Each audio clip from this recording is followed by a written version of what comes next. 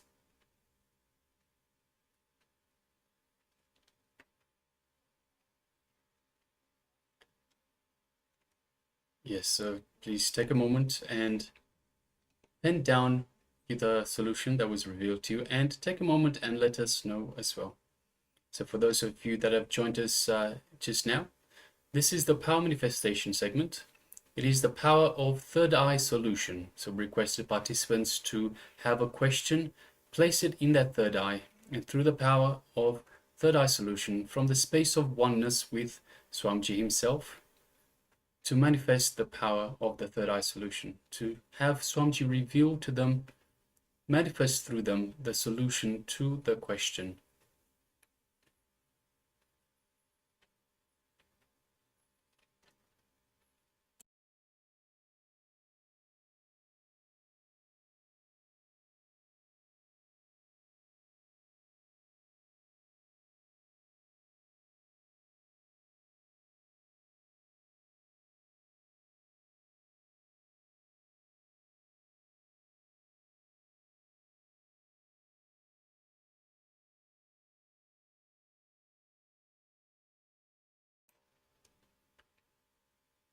Yes, so we have a number of participants on YouTube. We have a number of comments. So we have, let us see through. We have Ma Vera Vasilic that says, Nityanandam Swamiji give me spiritual name when he comes to Guadeloupe. So Ma, you can request your spiritual name, so you can come and you can join the online darshan, which is on at 7 p.m. Eastern Standard Time, so American Eastern Standard Time every evening. So you can do your the calculations. It looks like you are from Guadeloupe, so you can do your calculations, see what time that is for Guadeloupe itself. It might even be around the same time. So you can come to the darshans and ask for the spiritual name, or there's also a form, you can fill in a form and ask for the spiritual name as well. So if you go to kailasa.org, there should be a form on there with requesting for the spiritual name now. So we have Saharsh Singh who is asking, can I receive Diksha directly through online mode?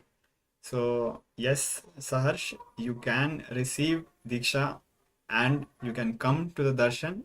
It is around early morning in Indian time, around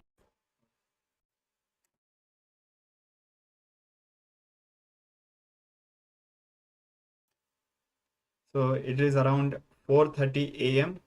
Indian Standard Time. Every day you can come and join the YouTube and you can get direct darshan and diksha in various processes and in various levels. And we also highly recommend that you join Paramashivoham starting with level 1, as you will be able to receive the Samaya Diksha and all the Dikshas, the initial Dikshas, the Gayatri Dikshas directly from Swamiji, and you will be systematically guided throughout the whole process. Yes, we also have Ma Teresina Souza. Sounds like from Brazil, maybe. Thank you, Swamiji, for the satsang. So Ma, you're welcome to join us as well for the darshan every single night. So this is 7 p.m. Eastern Standard Time, which is on the east coast of the US. Brazil, depending on where you are, might be 7, 8, 9 p.m. Brazil time. So you're welcome to join us every single night for the darshan itself. And of course, you're more than welcome to join us in the program as well. The Paramashivoham Level-1 program right now is day 19 of 21. we'll be starting the Paramashivoham Level-1 again once this program finishes. So you're welcome to join us from the start. Of course, you're more than welcome to continue with us on even from now, even now. There is the online, so on YouTube presence. Of course, there is also the two-way, which is through Zoom. So if you'd like, you can join us through the Zoom room as well for two-way. For a much better experience of the program. It's much more tailored to your needs. So you're able to ask questions, and we'll be providing a much more tailored responses and interaction with you via the Zoom, the two-way. We'll be providing the link for the Zoom registration in a little while.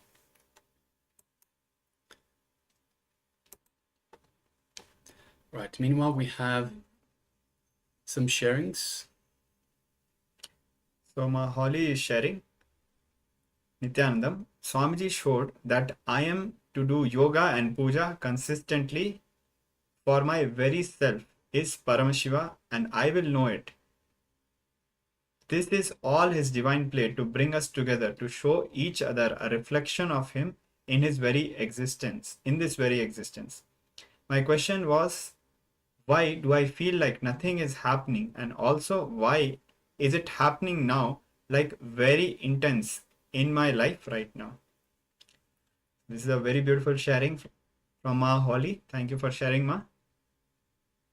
Yes, Ma. And also, Swamiji reminds us that by doing puja, we are reminded of all the powerful cognitions that we receive. So all the teachings that Swamiji has imparted to us, all the powerful cognitions that we receive through doing puja every single day, we are reminded of these powerful cognitions, and we start living these powerful cognitions in our life. Also, we have Huang Jie that is saying, I asked, what should I do next in my career? Do the right things first. So the answer was, do the right things first. So it sounds like you know what Swamiji is talking about. So you know what the right things are. So you have the right things already in your mind, and you should follow those things. All right. So with this, let us now move ahead with another powerful discourse and revelation by the Supreme Pontiff of Hinduism. So we have been going through introduction about the Shiva Sutras. Now Swamiji will be taking us deeper into the sacred sciences and technology of the inner world revealed in the Shiva Sutras. So let us all come into the space of listening. Yes, meanwhile, Ma Holly has also added to her sharings that yes, that is why Swamiji has all here to understand it. So meaning to say that Swamiji has all of us here and all the spiritual teachings here for all of us to understand. Yes, I'd just like to share a beautiful quote from Swamiji, actually from the Living Enlightenment book. It is, I think, either in the preface or in the introduction, the very first thing that says, if you are here in this form, it is because existence wants you to be here. You are here in this place, in this moment right now, because existence wants you to be here. Yes. So now let us proceed with this powerful revelation from Swamiji on Shiva Sutras. Let us all come to the space of listening to imbibe these powerful sacred truths from Swamiji.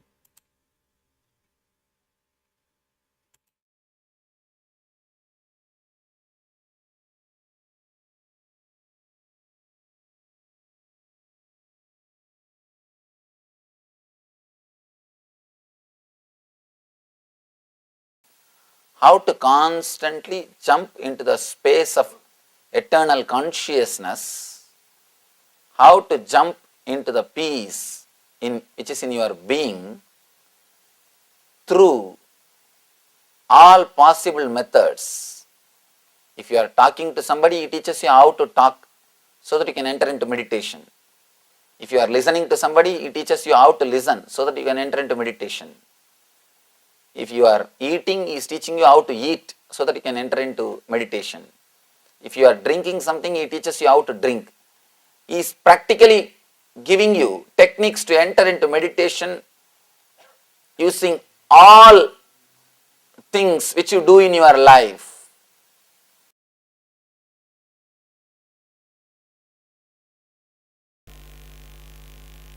And we'll start there.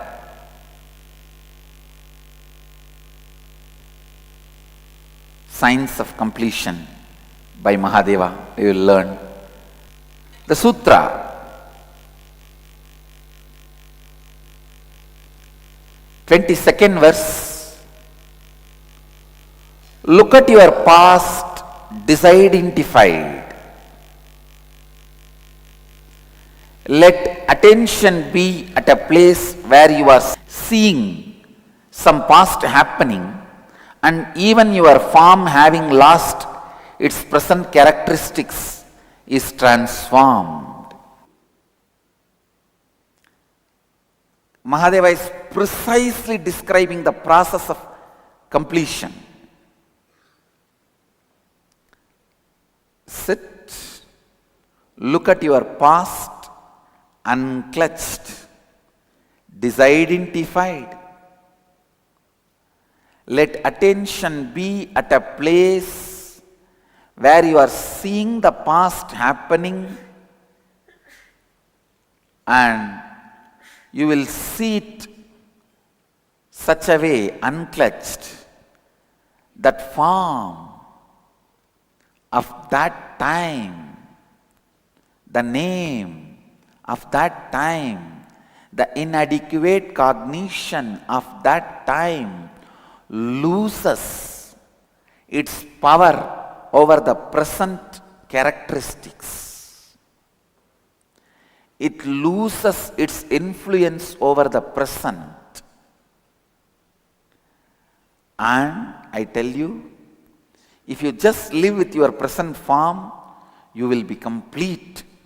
But along with this present form, all your past forms are also getting loaded. It is like one person only can walk through that door, but 1 plus 300 half men are trying to go in through the door.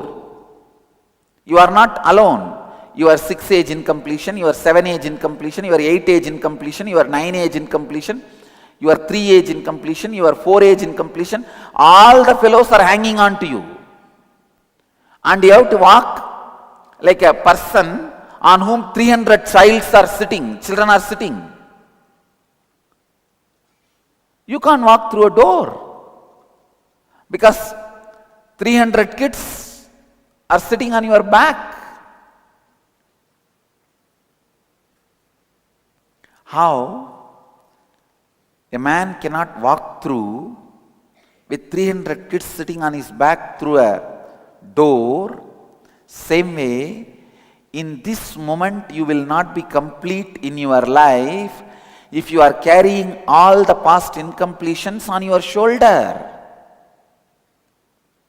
Complete all of them, drop one by one all the kids. Become you. When you become you, you are transformed. You are no more incomplete, inadequate cognition. You are no more incomplete, inadequate human being. You are complete. More than this, no one can give a precise definition of completion. This is the most precise definition of completion. Mahadeva gives a clear definition of completion.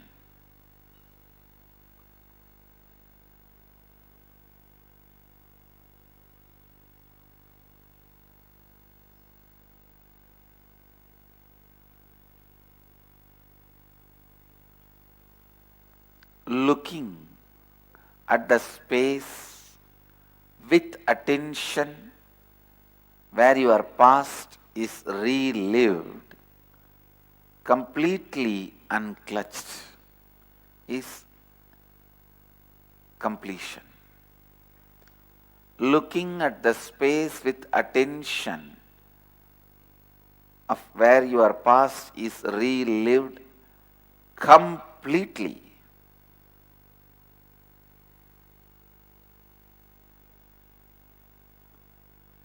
with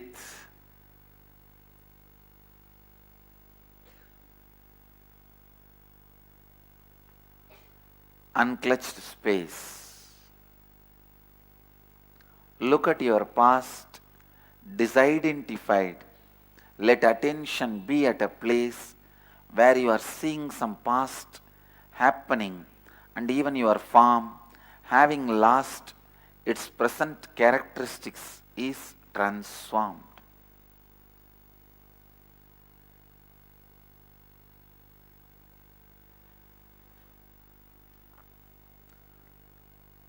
It's a 22nd technique in Shiva Sutras, the Vijnana Bhairava Tantra chapter.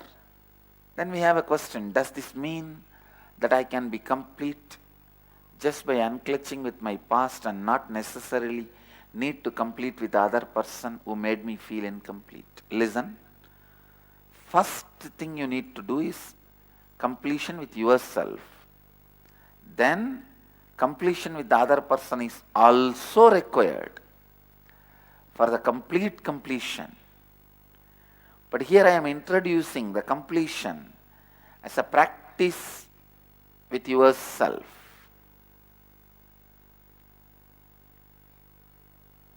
Listen, when you complete with the other persons more and more, you simply become matured, that's all. I tell you really, when you complete 10 times with somebody, 11th time you will simply know this person cannot be changed. And you will get matured, I tell you.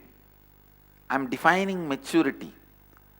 When you understand the people cannot be changed, you are matured in relationships. When you understand whole world cannot be changed, you become matured to have enlightenment. Maturity is nothing but acceptance in your biomemory level. Completion again and again will make you understand one thing. In your biomemory level, the acceptance is your life. Please listen. Shiva Sutras very clearly describe even if an enlightened master holds the space of Advaita for you, you complete all your incompletions and you achieve miracles in your life. You cause your reality by causing miracles in your life. Beautifully, Shiva Sutra puts it. Whether healing a physical disease or manifesting the life as you want, if an enlightened master holds the space for you, means holds you in his consciousness, like mother holding a child. I'll say one step further. Mother holding a baby inside the womb. When he holds the space of Advaita for you,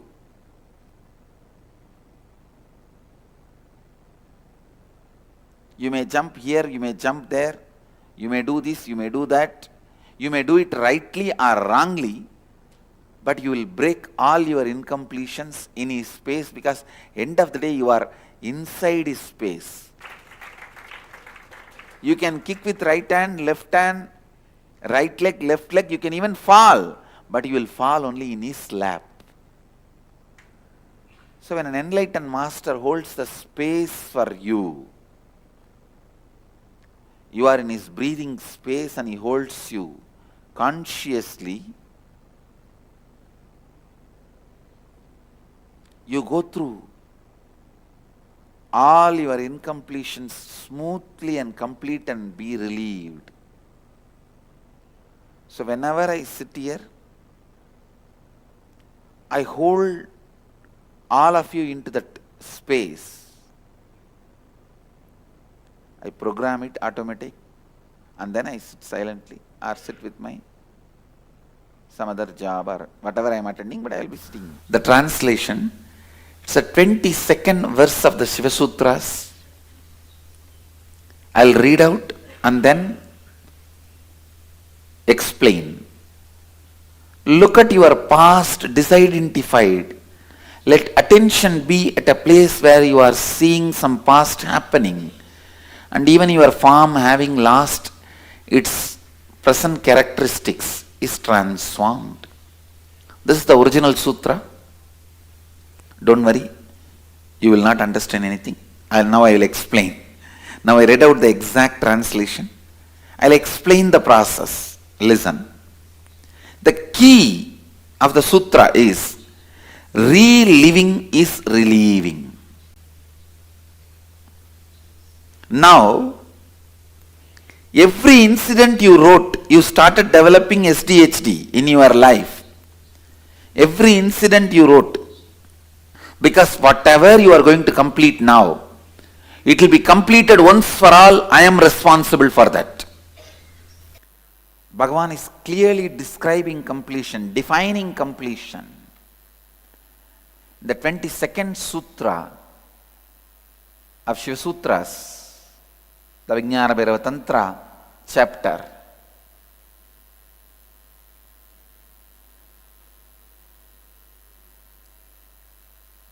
Allow the reliving of the past happen with attention, but be unclutched.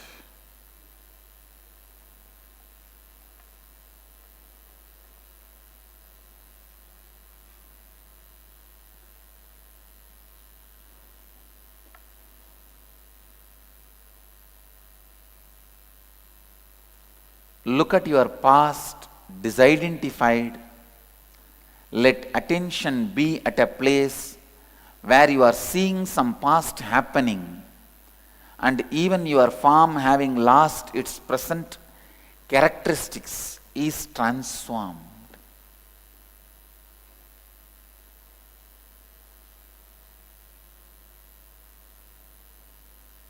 Look at your past unclutched. Let your attention be at a place where you are seeing some past happening, and even your form having lost its present characteristics is transformed. Listen. If you want to know whether you are complete or not, Bhagavan is giving you the scale. If you relive the same incident, your old form will not have impact on you. It would have melted down. The fundamental foundation of four tattvas is completion.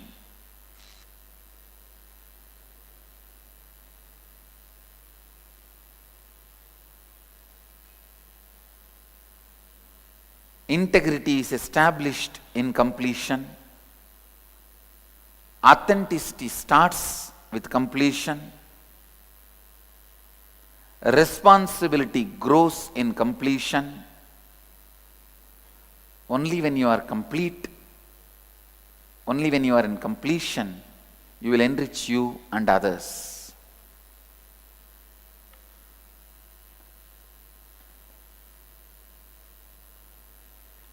Continuously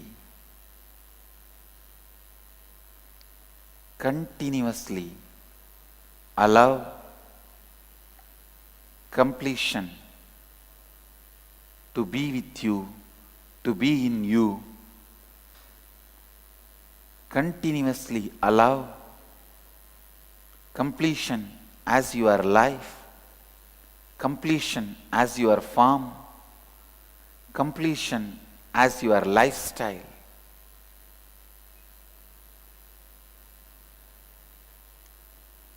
Sit every night in front of the mirror Let attention be in your inner space where you are seeing the past happening, unclutched. Even your form, having lost its present characteristics, is transformed. Purnatva aapko sampur.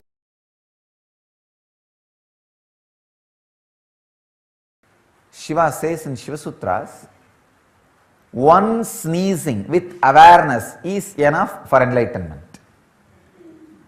Because during sneezing, your whole nervous system gets activated. One sneezing with clear awareness. Awareness that you are sneezing, that face muscles are shrinking, and all the things are happening, an explosion. You are enlightened. All you need is one sneezing with awareness, that's all.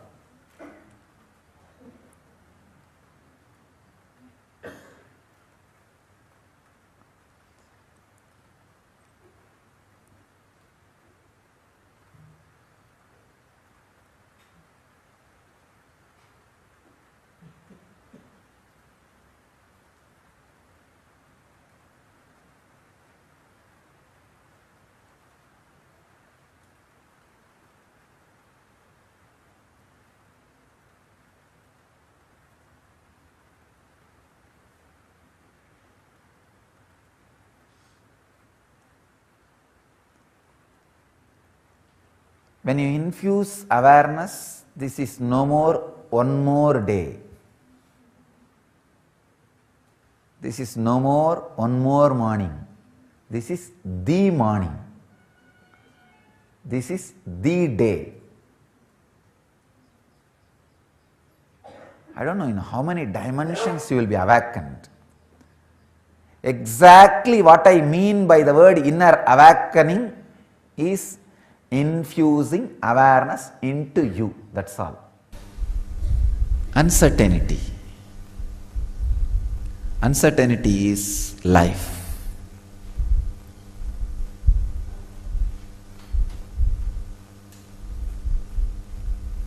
Shiva, in his Shiva Sutras, I think 100th Sutra, 100th or 100, after 100, before 112, in those few sutras, he declares very beautifully, living in utter insecurity is enlightenment. Living in utter insecurity, your intuition, intelligence, everything is awakened by force, just by demand, it's awakened. So uncertainty is life. Live it.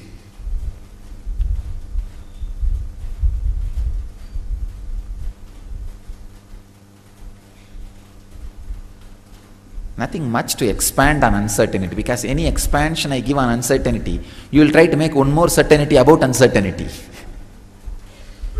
You should not be certain about uncertain. Uncertainty should be uncertain. So, just contemplate, do manana on these few words on uncertainty. You'll experience life, spontaneity, and enlightenment. The Shiva Sutras, Shiva gives a very beautiful verse. Very beautiful sutra. I can say the straight solution for all the problems. Just integrate all your energies into one direction, feel, I'm trying to give the exact translation, feel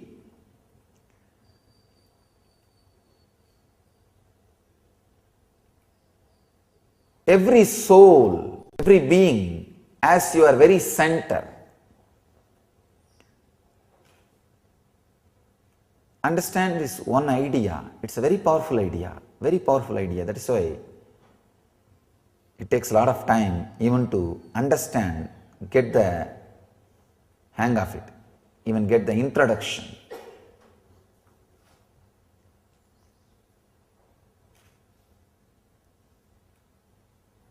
All our problems are just because we go on trying to insist, we go on trying to emphasize that your being is separate from somebody else's being. The suffering caused to that being will not come near you. You are separate, and outside your skin, whatever exists is separate. One of the worst thing is, first you start separating what exists outside your skin and inside your skin. But that attitude of separation, separating, does not stop there. It just gets inside your system slowly. Then even inside, you separate your intellect and emotion. You separate your emotion and being. You separate your being and consciousness. Go on separating, dividing. The more you divide, the more you become weak, and more problems and more enemies you need to handle. Sometimes just a very joyful action of eating some sweet can be tapas for you. Tapas is not always painful. It is not always mortification. It is not always austerity. Just because sometimes it is austerity, it is not always austerity. Tapas sometimes is a very joyful, happy doing which you always wanted to do. Especially the tapas described in the Shiva Sutras, in some of the Hatha Yoga, if you see, so joyful, ecstatic, it is not tapas at all, mortification at all, pain at all. Yesterday the sutra, contentment, sukhalapaha, the ultimate joy is gained by contentment. It is not mortification. To learn contentment, you are not going to poke your body with a spear, or you are not going to fast, you are not going to kill yourself. No. It's not like a Ravana cutting his own head and putting it in the yaga, havan. No. There are austerity. Sometime need to be practiced, but the word tapas itself should not be translated as austerity or mortification. The word tapasaha should be understood or translated as the methods and techniques through which your biomemory is empowered to look into its innate nature and experience the all-knowing, all-powerful, all-blissful, all-compassionate expression of itself. Sometime when you are feeling like falling asleep, if you just remember, wow, by falling asleep, I am going to experience my innate nature of eternal peace. Remember this and fall asleep. It is tapas. Whenever you fall asleep, remember, oh, I think I am tired of running around and projecting the scenes which is not me. So I wanted to return back to my home, which is all peaceful all the time and waiting for me. Let me return. Just with this memory, if you fall asleep, your whole sleeping time becomes tapas. You are not doing any austerity here. You are not doing any mortification here. But you are killing the wrong idea. Mortification of wrong idea is done here. So, from my experience, if I have to describe the word tapas, I'll describe more as mortification of the wrong ideas. When you fall asleep, just remember this one truth. Oh, I think my biomemory is tired of seeing all the things which is not there, useless. It wants to get back to its original space where all peace exists. Let me return. It is tapas. Then your sleeping is tapas. You don't need to do anything else. See, everybody constantly has these insecurity imaginations, especially early morning before you wake up from the bed. Either you will have the deep insecurity imaginations or fantasies. This too only wakes you up from the bed early morning. Of course, about fantasies, with fantasies already you are comfortable. But these insecurity imaginations, start getting comfortable with that. Okay. Now you are there. That does not mean you are going to become reality. Your ability to get comfortable with insecurity imagination makes your nervous system ripe enough to hold the highest experiences. Understand? This is the only way Sati becomes Parvati, Parvati becomes Meenakshi.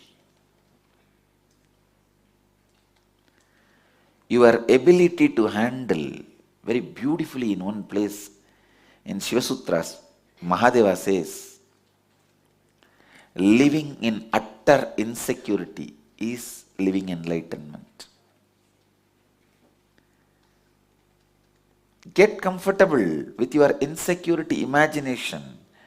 Only the people whose nerves have become comfortable with the insecurity imaginations have achieved highest things on the planet Earth, whether it is in the outer world or in the inner world.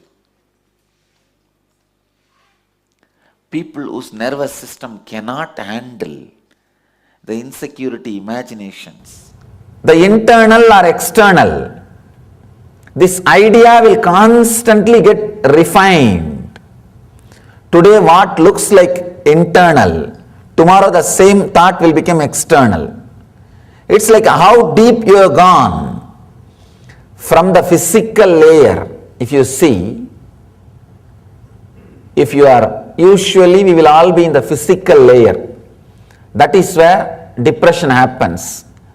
If you are experiencing depression and lethargy, we are in physical layer. In the physical layer, external means desires related to senses. Something you want to eat, something you want to listen, something you want to touch. This can be called as external. And name and fame are subtle joys, like acknowledged by people. All these things can be called as internal. But when you go to the subtle and subtle layers, deeper, the mental layer or the etheric layer, even the name and fame will look like external wandering, and just remembrance of your identity, your name and form can become internal wandering. Means you are becoming very subtle and subtler. Subtle and subtler. We need to look little deeply. Then you will see any moment will become external wandering. Only the deep peace which you experience will be internal, no wandering. Whether it is internal or external, that idea will constantly get updated, get changed. See here what I am trying to do, I am constantly using different words and inspiring you to go into that inner space and start seeking, that's all. I cannot give you the truth. If I give you the truth, it will again become one more religion, which is not directly useful to you.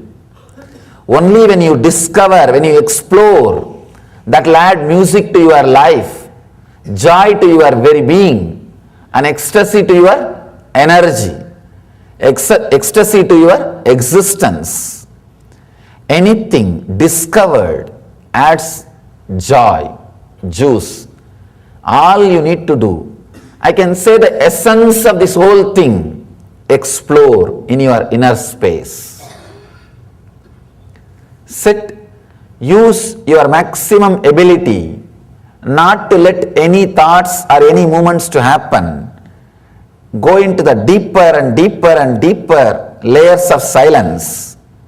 You will see so many things opening up, so many things happening. That is the essence of the Mahadeva Sutra, the yesterday's Sutra.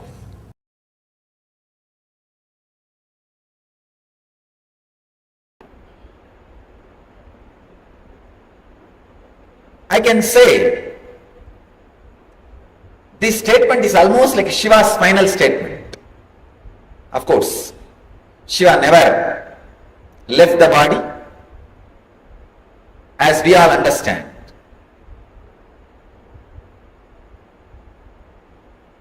But this statement is so powerful, I can say this is the last statement from Shiva. Jnana prakashakam sarvam sarvenatma prakashaka ekamika svabhavatva jnanam jneyam vibhavyate. Knowledge reveals all, and the self of all is the knower. Contemplate on the knowledge and the knower as being the same.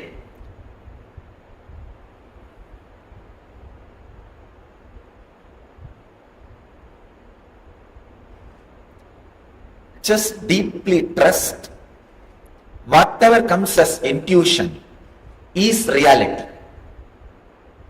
See, when an intuition happens, you try to crisscross it with your logic. How is it going to happen?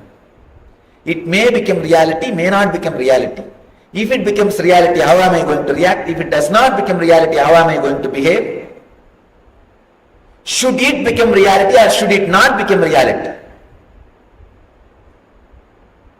Your wish or fear about intuition. So many things starts happening, the intuition has lost its purity. It's like somebody is trying to be in silence under the banyan tree to experience the silence of the tree. And so many people trying to keep the silence by shouting silent, silent, silent. And just the people, the volunteers shouting silent, silent, silent, kills the silence of that place. When the intuition happens, so many people trying to assess that intuition kills the intuition. Be very clear, when an intuition happens, that it is reality. Today we are entering into the third sutra. In the first chapter, third sutra, Shastra Yonitvat. All the psychodrama you add on the things and persons and situations, if they are detected, truth is revealed. The moment you start the psychodrama of me being guru, I start the psychodrama of you being a disciple.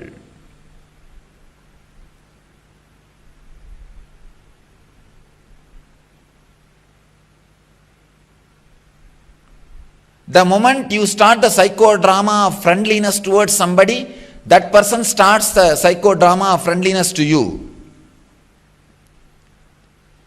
The moment you start the psychodrama of enmity towards somebody, the person starts the psychodrama of enmity towards you.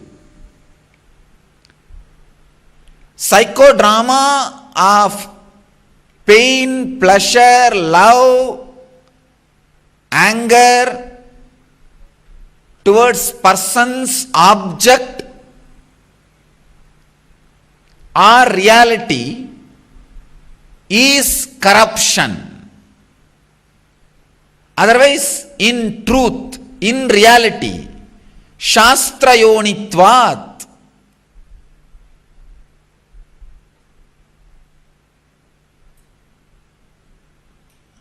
if I have to translate this sutra, shastrayonitvat, reality is the origin of the truths about reality. Because it is origin about the truths about the reality, because it has a capacity to reveal the truths about itself, it is great. I tell you, anybody who has a capacity to reveal the truths about himself will go to the deeper and deeper truths about himself. I really tell you, if you completely keep the truth about yourself open to the warm circle means people who experience your breathing space, whose breathing space every day you experience. You should learn this lesson. Today, a very big problem with Shiva Sutras is it is too simple. It is too simple. Only an integrated person will be able to use these techniques. These are like a fire. Only a person who is ready will straight away explode by the touch of the fire, by the touch of the Shiva Sutra. Opens himself with the world of enlightenment. Only that intense seeker, even few words are enough. Even few words are enough. You will see suddenly the being blossoming, expanding and expressing itself. It's a simple word, just like Tattvamasi. Tattvamasi is it's called as Mahavagya. That art thou, it's called as Mahavagya, means the word which straight away gives enlightenment. Vakya which straight away leads you to the experience of the Mahat, the cosmos, is Mahavagya. This sutra is the Nitya Sutra. Nitya Sutra means you need to practice it eternally. Actually, anything which you need to practice eternally, you don't need to practice. All you need to do is it should become part of you. It should become part, it should be internalized. Anything you need to practice in particular time only, you need to put your effort and practice. Anything which is Nitya Sadhana, the eternal practice, you don't have to do anything. Understand and internalize it.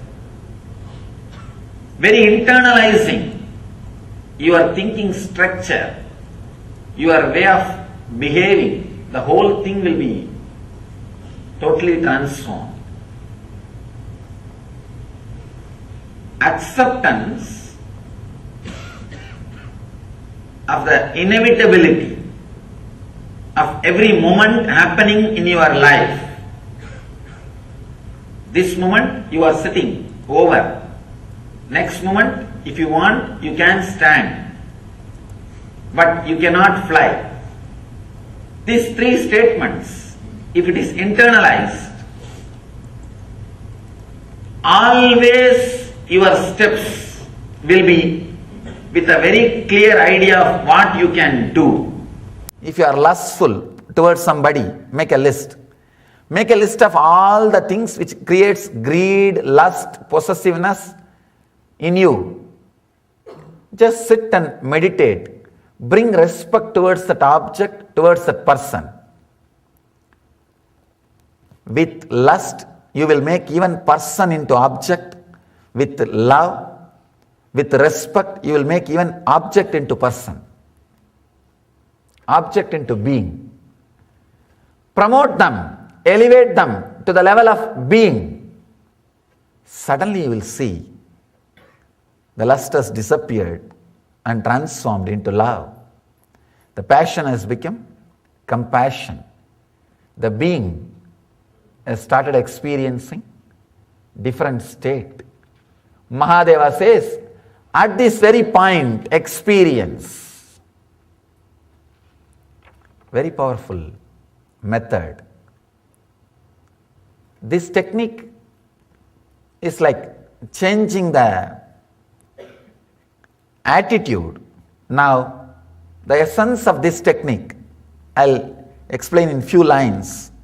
Make a list of all the things which creates greed, lust, possessiveness in you, and sit and meditate, visualize, bring respect to all the object and the persons and beings. Suddenly you will see the lust would have become love, possessiveness would have become respect, and passion would have become compassion, and the real love and bliss will start overflowing in you just by attitude change. At that very point, experience the truth, experience the life, experience the bliss.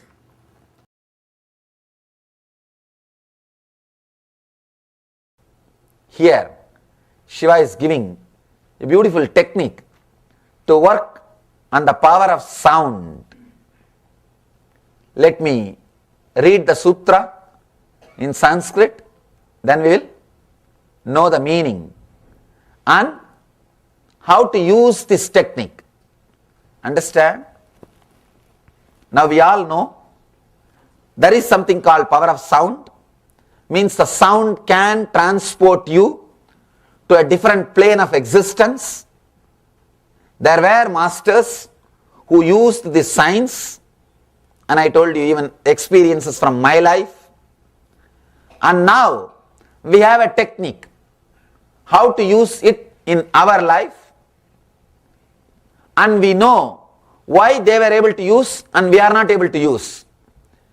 The reason why they were able to experience the power of sound and why we are not able to experience. Here we have the technique for the problem also. We have the solution for that problem. Just understand these three things. Through the power of sound, you can be transported to a different plane of existence, and it is possible. Many have lived.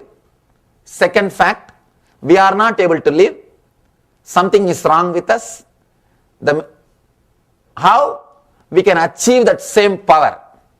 How we can relate, connect with that power? Here Shiva is giving us the technique for two things. One, how to connect yourself, elevate yourself to the level where you can use the power of sound. And the second, how to use that power of sound and achieve enlightenment. Two things. He is first going to help you to integrate. Next, he is going to help you to evolve. Integrating yourself and evolving beyond yourself. Here he is giving the technique. Let me read the sutra. Pranavadi samucharat plutante sunya bhavanat sunyaya paraya shaktye Sunyatam iti Bhairavihi. O Bhairavi, by perfect intonation of a pranava, E, U, A, U, Ma, or the sacred syllable Om, by contemplating over the void at the end of the sound, as sound enters into the soundfulness, let you also enter into that energy and be liberated. This is the technique from Mahadeva to Devi.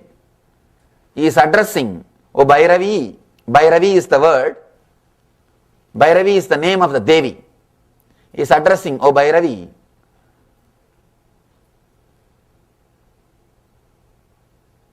use this technique and experience, let the people experience enlightenment.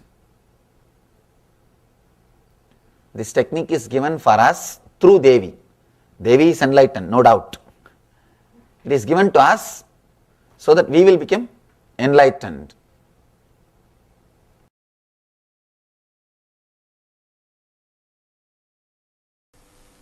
Shiva Sutras says very clearly,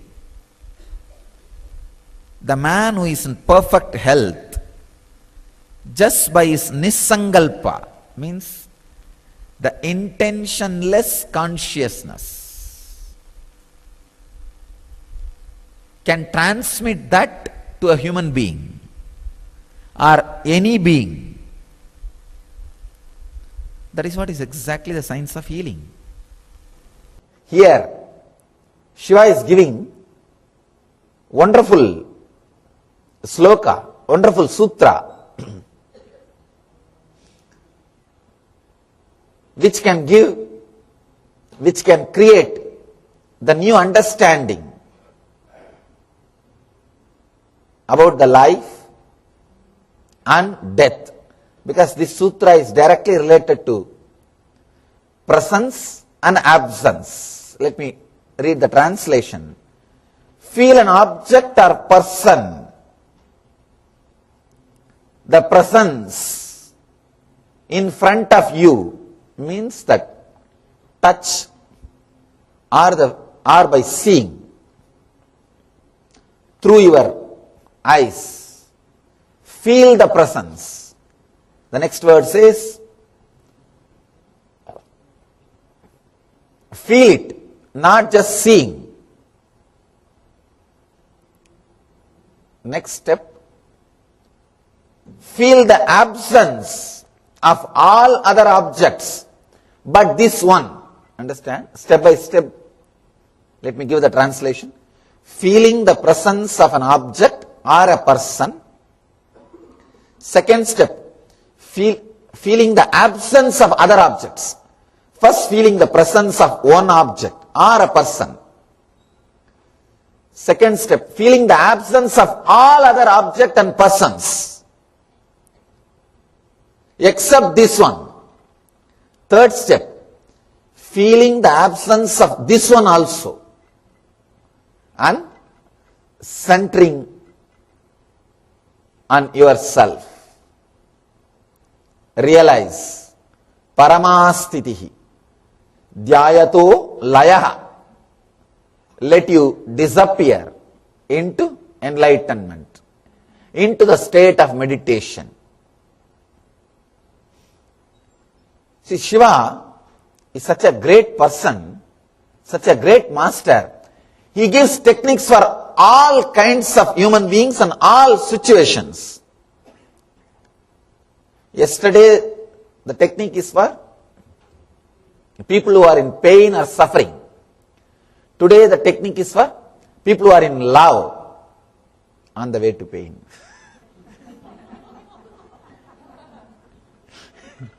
People who are in joy.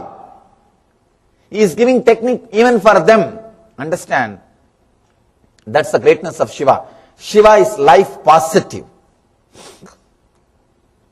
He is not telling you only for people who renounce the world, I'll give meditation technique. No. Buddha would have told that. Mahavira would have said that. But Shiva is life positive. He is giving techniques for all kinds of human beings. This technique is for the people who are in love with some object or with some person. Very powerful technique for enlightenment. By closing the opening of the senses by the hands and by piercing the center between the eyebrows, when the bindu is perceived and there is a gradual merging, then the supreme state is found in the center. Paramastitihi means the state in which Shiva is staying. First is the outer world, the second is inner world. When your inner world is more real than the outer world, you will have siddhi, means powers. Third kind of reality is transcendental reality. In that level, you will have buddhi, intelligence. Even in the second level, there is no guarantee you will have buddhi. You may have siddhi, power, but we don't know you will have buddhi or not. Transcendental reality. Transcendental reality means experiencing nothing dies.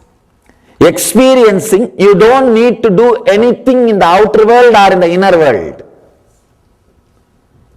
Understand? You don't need to do anything in the outer world or anything in the inner world, because both are equally nonsense. Both have no meaning, both have lost meaning for you. People who are established in the internal reality, in the inner world, for them only outer world will be unreal, Maya, but the inner world will be real. If you are established in transcendental reality, Paramastitihi, what here Mahadeva says, Paramastitihi, then inner world and the outer world, both are illusory for you.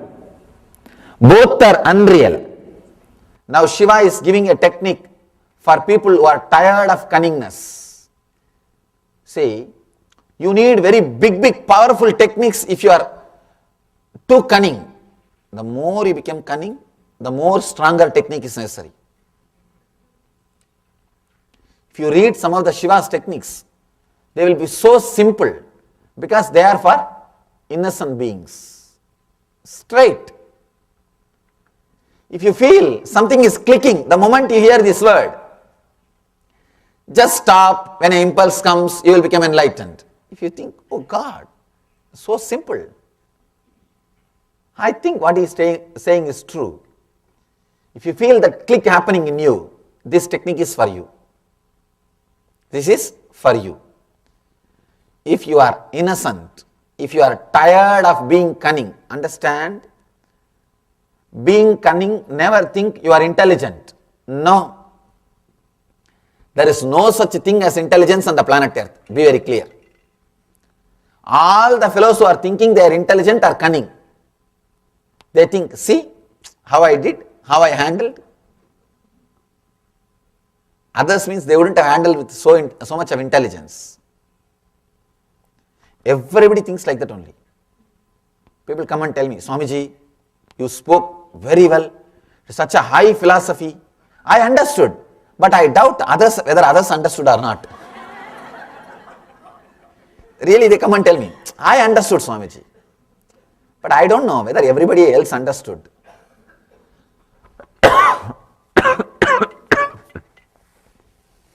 They say, I don't know whether others understood or not. When you can understand, how do you think others don't understand? Mind, it always thinks, I am somewhere special.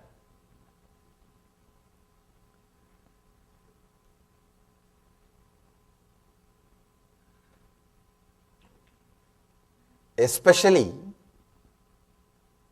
all husbands believe the wife did not understand. Wife never believes, husband understood. It's like a thumb rule. They always, when they come together for darshan, they tell me, Swamiji, whatever you said, I understood. Bless her also, she also should understand.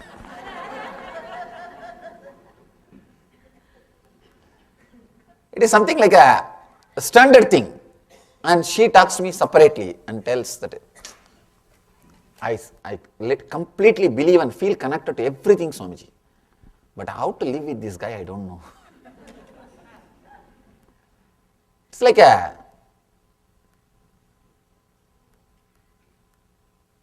you do not understand that others are also cunning like you, your mind. If you have a little bit of innocence, if you can look your mind little up from a witnessing mood, you will realize, you will be able to read what goes on in the other's mind. So understand this one technique. The best way to read others' mind is read your mind. Any situation, just put yourself and see how you will react. Do not calculate with all your morality which you learnt. Naturally how you will react. Understand? Same way the other person will react. Just that much of clarity is more than enough. Let's enter into the technique. Just as you have the impulse to do something, stop. Shiva says, when you have the impulse to do something, feeling hungry, you are about to eat, feeling thirsty, about to drink, or feeling like sneezing, you are starting, the impulse starts, stop. George Gurdjieff has used this technique. In Taoism also they use, of course in Zen they use. The big problem with this kind of techniques is, they give you enlightenment immediately. You never expect, you never believe that you can become enlightened now. Here the sutra which Shiva says, look lovingly at some object. Do not go to another object. Here in the middle of the object, let the blessing happen to you. You see, you do not even have to choose a deity. You can choose anything with which you feel connected. If it is Coca-Cola bottle, okay. But the problem is, with Coca-Cola bottle you will have only lust, not love. When you see that bottle, you will think only what I can get out of it. Understand? Looking with love and looking with lust are two different things. When you see a beautiful man or woman, when you look, you only look what I can get out of that person. Then it is looking with lust, not with love. Love means what I can add to that person, what way I can be of some help to that person. If you decide or think of adding something, then it's looking with love. The moment you see and you start calculating what I can get out of that person, it is looking with lust. Understand, looking with love, looking with lust, two different things.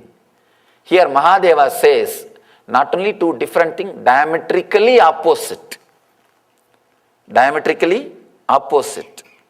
Here Mahadeva says, look lovingly at some object. If you use the divine objects, it is lot more easy, because the possibility of lust is less. Possibility of love is more. From the young age you are taught to look with a love and respect. So it is easy to connect. It is easy to relate. Have any one deity or the photograph of the God or Guru. Try to look with a deep love without moving to the other object. Understand? That is the main. That is the basic thing. Do not move to the other object. The moment you start jumping to the other object, you are tired of this object. The love has disappeared.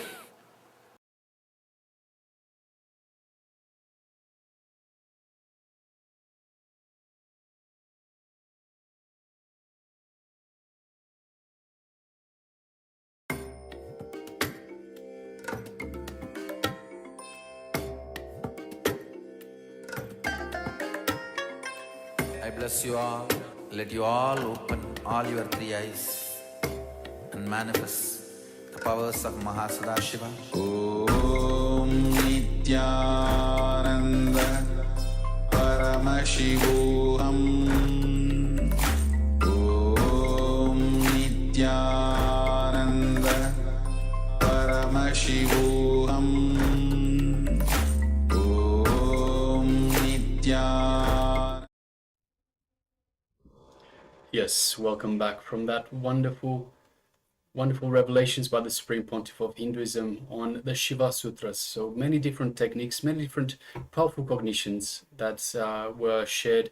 So Swamiji spent a lot of time on the completion. So the completion technique directly from the Shiva Sutras, relive to relieve. So relive.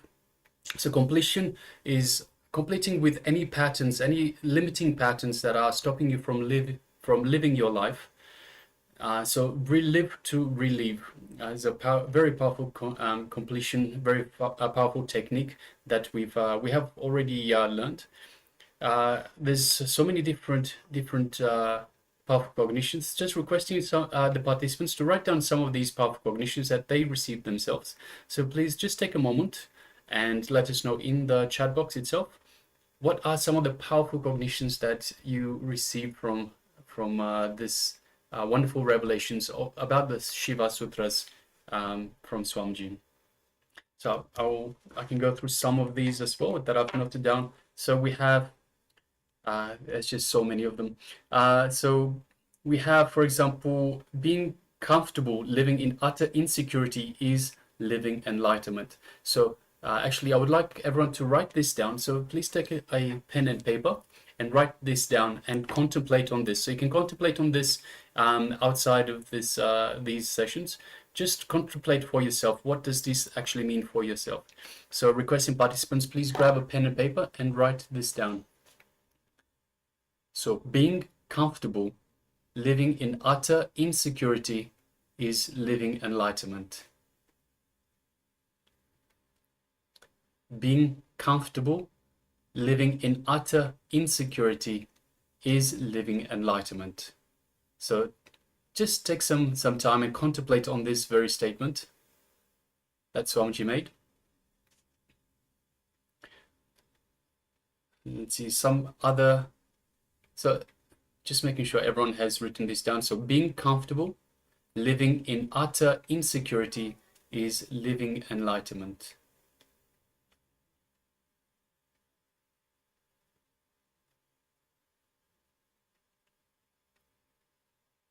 Right, so just let me know when you've written it down. Being comfortable living in utter insecurity is living enlightenment.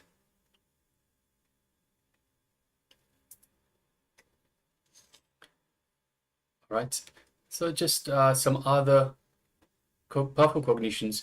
Don't let any thoughts, movements disturb you.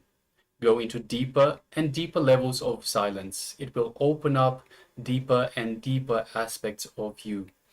So another technique directly from the Shiva Sutras. Don't let any thought movements disturb you. Go into deeper and deeper levels of silence. It will open up deeper and deeper aspects of you.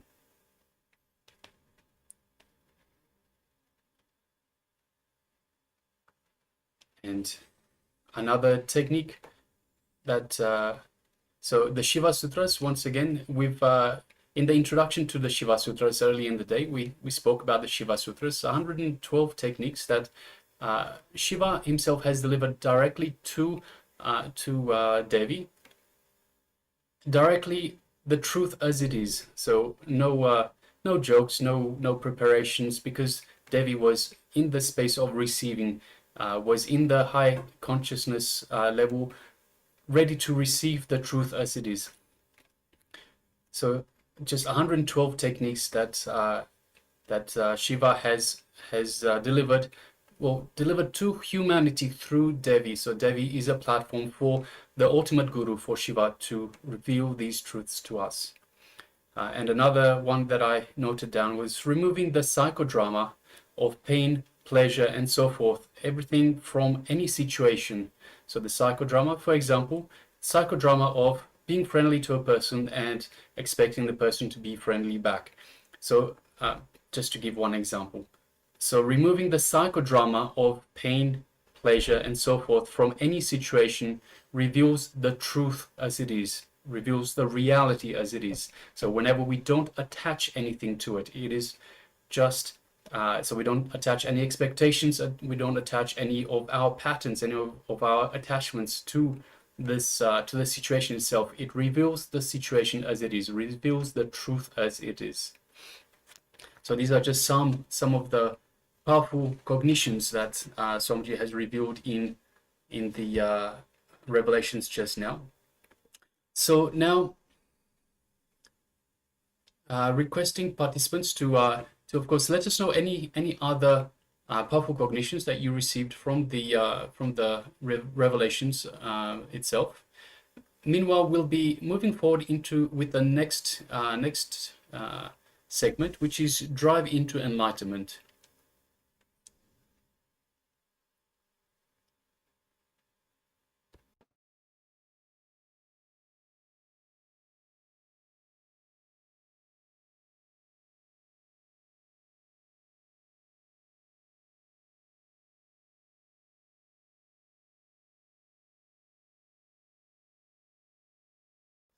All right, so yes. So the next segment is drive into enlightenment. So requesting participants to once again come to the space of listening, sit comfortably with your head, neck, and spine in a straight line, and let us hear once again from the Supreme Pontiff of Hinduism about enlightenment, how to drive into enlightenment.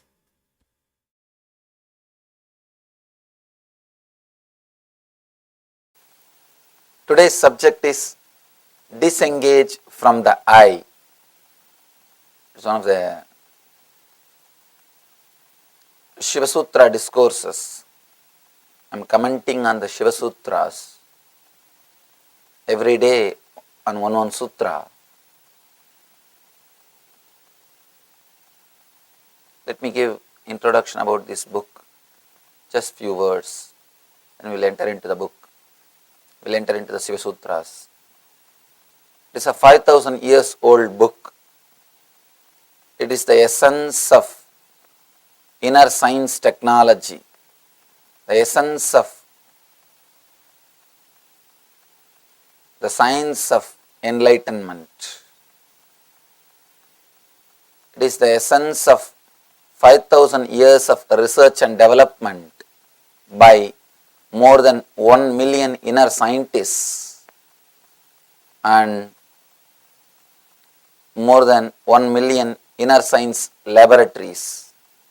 In India, we have more than 1 million inner science laboratories, means temples and ashrams which are alive, which are maintained. More than 1 million temples which receives everyday worship. Please understand, I am not talking about the temple which are in the dilapidated condition. I am talking about the temples which receive everyday worship, which is used by people.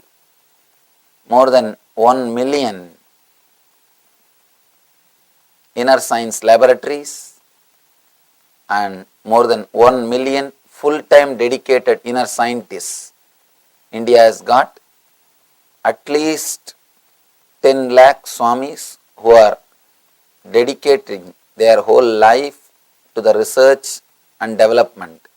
I am not speaking about the Swamis who are living in the streets or who are not living in the monasteries. In that way it goes to something like a crore, 10 million. I am speaking about the people who are staying in one place and dedicating their life for research and development of this inner science. That alone is 10 million, 1 million, 10 lakh, and 1 billion people following this technology. This is the strength of this great inner science.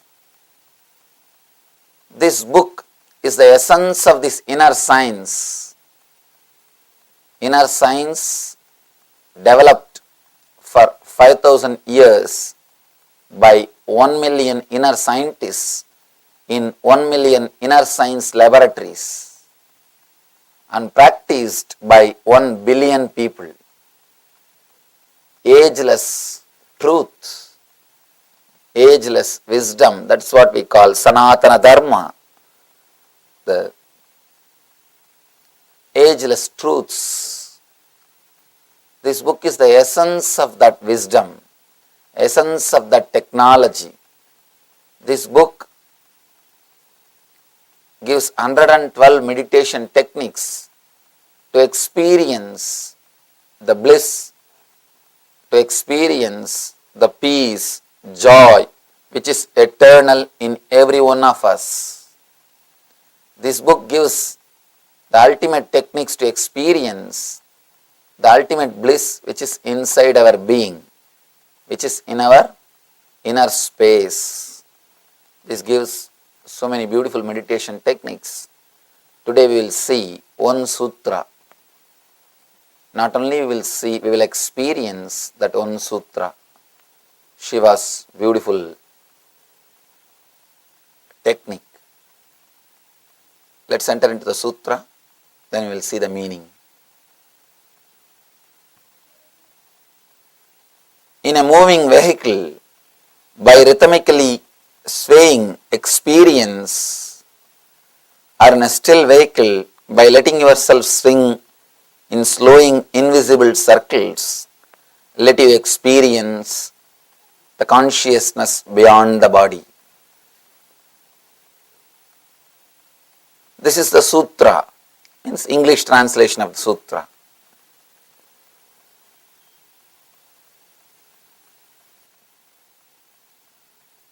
Before entering into the sutra, few things.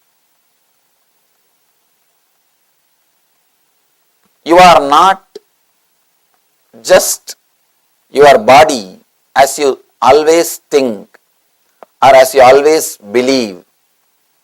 You are something much more than your body. Somehow, because you identified yourself, or you start believing that you identified yourself with the matter, means just a dead matter which you call as your body, you start thinking you are body. You start thinking you are just this body. You are not just the body, the stuff which is inside the body, not even flesh or bone. When I say the stuff, I don't mean the flesh or bone. I mean the being which is living inside the body. You are something more than what you think. Here, Shiva gives you the technique how to disengage from the I. All our suffering, all our pain, all our depression, everything is from that single root, what you think as I. All your ideas about pleasure, everything is just from that single root which you think as I. Here, Shiva teaches us how to disengage from that I. One big problem is, when you understand that your I is the problem, you try to antagonize with it. I have seen people start fighting with the I. But by fighting with I, you are not going to get rid of it. By fighting with I, you are not going to escape from it. You are going to only be continuously fighting with it. And when you start seriously fighting with your I, you create one more powerful I. To fight with that I, you need to empower to fight with your I. So you need to empower some thought to fight with the I. By and by, the thought which you empower will become one more bigger I to create lot more problems for you.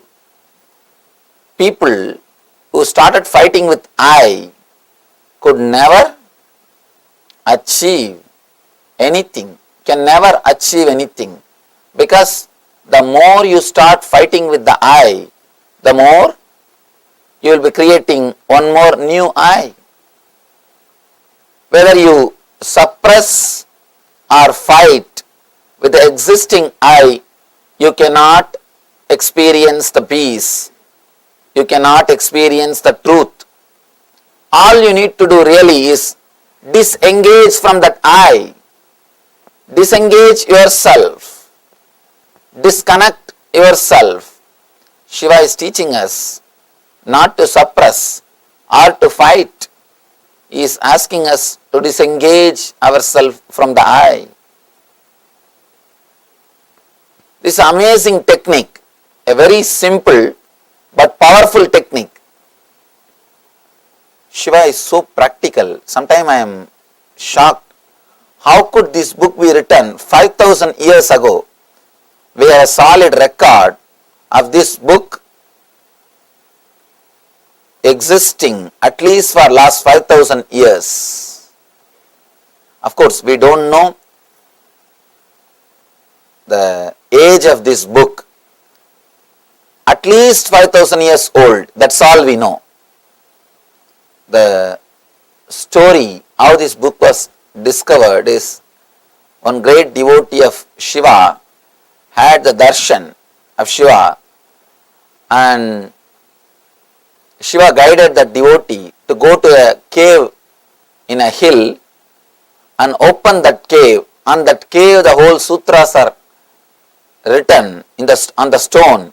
Just copy it and bring it and give it to the whole world. So he goes, opens the cave, still the cave is there, still the sutras are there on the rock, on the stone. He brings the sutras and gives it to the world. This story happened at least 5,000 years ago. We have a solid proof that this book existed at least 5,000 years ago. I was shocked how 5,000 years ago somebody can think so practically, so clearly about all the modern day men problems. Because all our problems, fantasies, phobias, fears, depression, every inch is answered in this book. For every step he gives solution. That's why I say this book is not just a book. It is the essence of 5,000 years of research and development. The Indian Vedic system is at least 10,000 years old. I can't say it is 10,000 years old, at least 10,000 years. We have a solid record to prove at least 10,000 years. This book is discovered 5,000 years. So, it is a 5,000 years of R&D, research and development, expressed itself in this form of this book. Otherwise, it is impossible to give so many practical techniques. It is very easy to give philosophy. It is very easy to give teachings. It is very easy to say what to do, what should be done and what should not be done. That's not a big thing. Very easy to tell people, do this, don't do that. Very easy to create a philosophy. To create a philosophy, you don't need anything. A simple 3 things I can tell you. You can become philosopher from tomorrow. All you need is just criticize anything and everything. Whatever you see in front of your eyes, just start criticizing. Do not bother about what you are criticizing. And second thing, never create a system which people can understand. Third thing, complicate things as much as possible. That's all. Nothing else is necessary. To become a philosopher is very easy. And fourth important footnote, never give any solution. Shiva is not creating philosophy. To create a philosophy is easy. He is not giving you philosophy. He is giving you the techniques, technology, how to. He is not saying what to do, what not to do. He is saying how to do. Straight away he is giving you the technology to experience the inner consciousness, to experience the ultimate consciousness, to experience the Shivatva, means the consciousness of Shiva, experience of Shiva. He is straight away teaching us the techniques, not just words. That is why I say this is one of the ultimate book, amazing book, which gives straight teachings and techniques to experience the ultimate consciousness. Beautiful sutra, he says, in a moving vehicle, by rhythmically swaying, experience it, or in a still vehicle, by letting yourself swing in slowing invisible circles, let you experience the consciousness beyond body mind.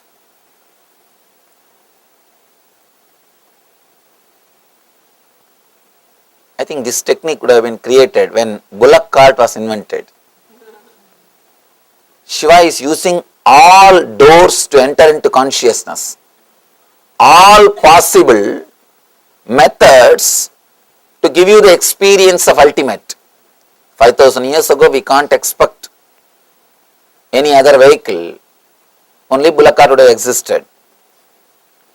He is giving us the technique to enter into meditation, even using the time in which you are traveling. He knows after 5,000 years people will come and ask, Swamiji, no time to meditate, we are too busy with our routine, we have too much of work, we have to do so many things, there is no time to meditate. He knows. That is why he gives a very clear solution. You don't have to spend separate time. At least 1 hour you spend in driving every day. At least 1 hour. In this country, at least 3-4 hours. I can say at minimum 1 hour you spend your time sitting in a moving vehicle, sitting in a car. Either you drive or you sit when somebody else drives. Mostly you drive in this country. At least 1 hour you spend sitting in a moving vehicle. Shiva gives you the technique to convert that 1 hour into meditation. You don't need to spend separate time. He is giving you the technique to make money and meditate. You can just drive and get enlightened. I can say it's a technique for driving into enlightenment, or driving towards enlightenment. He gives you such a wonderful technique to use the time in which you are driving. Actually, he gives technique to work on everything. The tomorrow's technique is how to use your pain towards enlightenment. Any of you have arthritis and cursing the disease, suffering with the disease, you can come tomorrow. That is a technique for you to use, and use that same pain and enter into enlightenment. Not only the technique heals the pain, it leads you to a next level of consciousness, the higher level of consciousness. Now Shiva is giving you the technique to use the time in which you are traveling, any vehicle, whether car or bus or flight, whenever your body is being carried, whenever your body is moving in some vehicle, you can use this technique to use that time for meditation or to enter into higher consciousness. Shiva has used all possible methods. Practically, in this 112 sutras, he covers all possible situations which can happen in human beings' lives. He has used all situations to enter into the experience of enlightenment. He gives us the technique, knack, how to use that time, how to use that moment to take a quantum jump into the consciousness. Now he is teaching us how to meditate in a moving vehicle. In moving vehicle, how your body is, how your consciousness is, how you can use the time to disengage from yourself, to disengage from the I, ego, and to move to the next level. I can say technique to drive you into enlightenment. When you are driving, you can drive into enlightenment.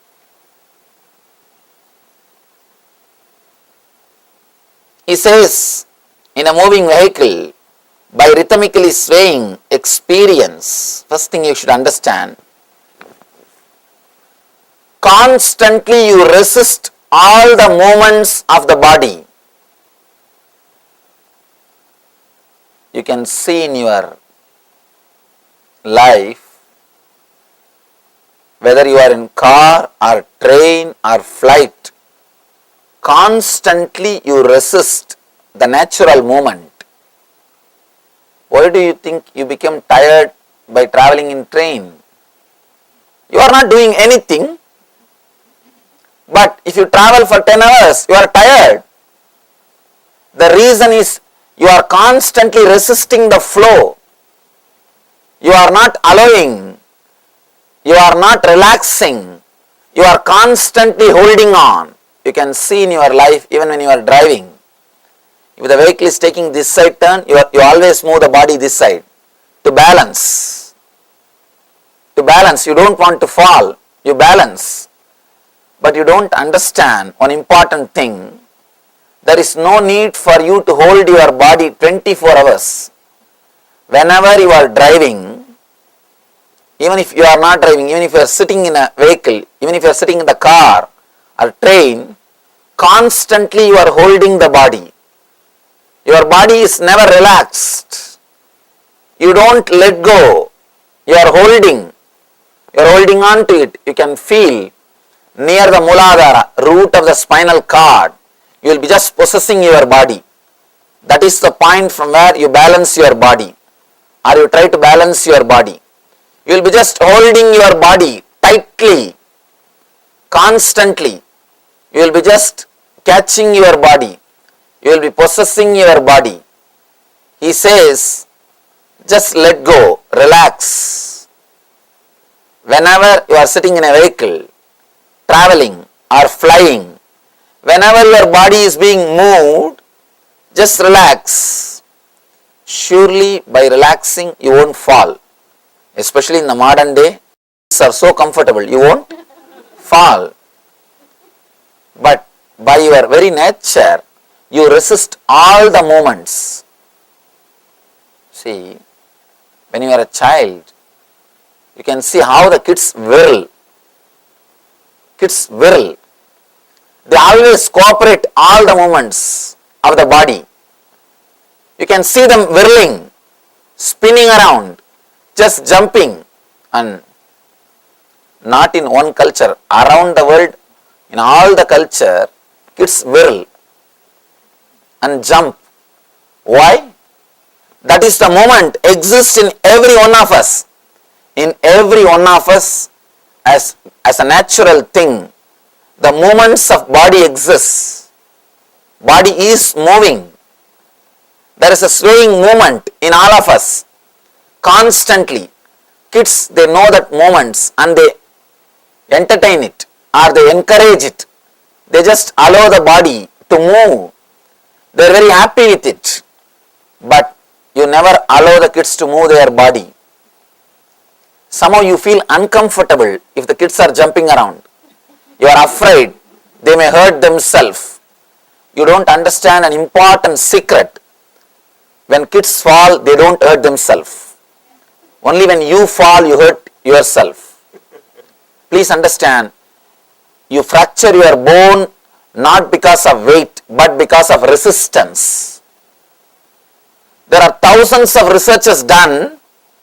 The same force, the same distance If kids fall, they don't hurt themselves. If you fall, you break your bones. One more, you may say, we are heavy, Swamiji. No. They even calculated. See, for you, if you fall from 10 feet height, what impact is created on your body? To create the same impact on the kid's body, they may have to fall a few feet more. Even if they fall from that height, the injury is only 10%. There are so many researches done by the doctors, and moreover, when you drop the kids in the water, they automatically start swimming. Only after growing, you make them forget that they know swimming. When body movements are arrested by the so-called training, they forget they know swimming by their nature. Recent researchers show when kids are put in the water tub, immediately after birth, they start swimming. They are swimming.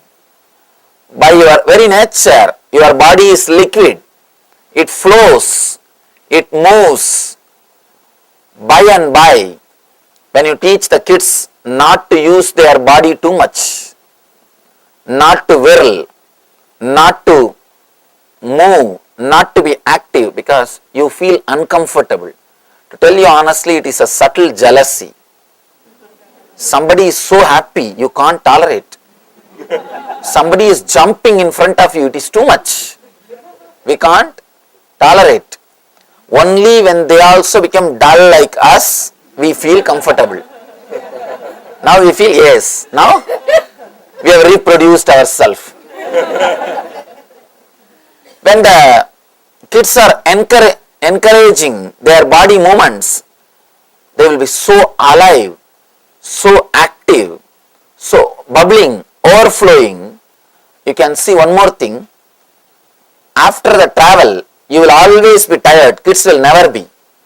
I have seen people come to see me in India. They travel miles, hours, and especially Indian roads. Oh God, straight way to hell. Indian roads are such beautiful roads. And actually, Indian roads are created to create more and more bhakti and devotion in the people's hearts. Unless you have faith on the God, you can't travel on that roads. They are specially designed for that. Now, India is such a spiritual country. We design everything for spirituality. We design everything only for spiritual purpose. You cannot travel in those roads unless you have surrendered yourself to God. Unless you have tremendous faith or devotion to God, simply you can't travel in that roads. And I have seen people will come to see me, 10 hours of travel, 12 hours of travel, 1 day of travel. The moment they come inside, the elders, they will ask for room to go and rest. They will ask for room to go and get, they will only come next day to see me. But the kids, first thing they will drop everything, jump and come to the meditation hall. You will never see them tired. You will never see them tired. I have always seen they are so alive. They don't get tired by traveling because they do not resist or possess the body. They do not constantly resist the subtle movements of the body. The subtle movements which is happening, the natural movements which is happening, kids do not resist those moments. They do not possess their body. When you start training them to possess the body, by and by they forget to flow with the energy. By and by they forget to flow with the movements of their body. They start creating solid rock. They start becoming like a stone. They start becoming dull, frozen, dead. The more you become frozen, more you are dead. If you are completely frozen, you are ready to be burnt. The more you are frozen, the more you are dead. Kids, you can see them alive. They are not frozen. Even when they laugh, their whole body laughs. It's not that Only the mouth laughs, only the face, the whole body will laugh. They do not calculate and move the body. You start moving your body only after a big calculation, because you start believing if you work too much you will become tired. Hard work myth which is taught to you is also an important reason for your body becoming like a stone. An important thing, I always tell people, hard work is a pure myth. The idea of hard work is a pure myth. You are taught to sell yourself, especially these so-called developed countries. Constantly you have to sell yourself. You have to frighten your boss that the work which you are doing is too big, which cannot be done by anybody else. Next thing, first thing you have to frighten him, no, it cannot be done, forget about it. And then next you have to convince him, only you can do. Third thing, you also can do if you give your whole life and energy. Only if he is convinced for all these three, you can shave his head now. That's the reason we are constantly trained to sell ourselves. And one more thing, in the beginning, just to sell yourself, you create the idea of hard work. By and by, you start believing you are really working hard. And this idea gets into your body, and you do not move your body for anything else except when you get some solid result. One more important thing you miss. By and by, for every moment you start calculating, what will I get by this moment? What will I get by this moment? Before every moment, logically you start calculating. Why do you think people never come out and do some voluntary service? Because they start thinking that half an hour, me moving my body so many times, if I do it for some other reason, I'll get little money.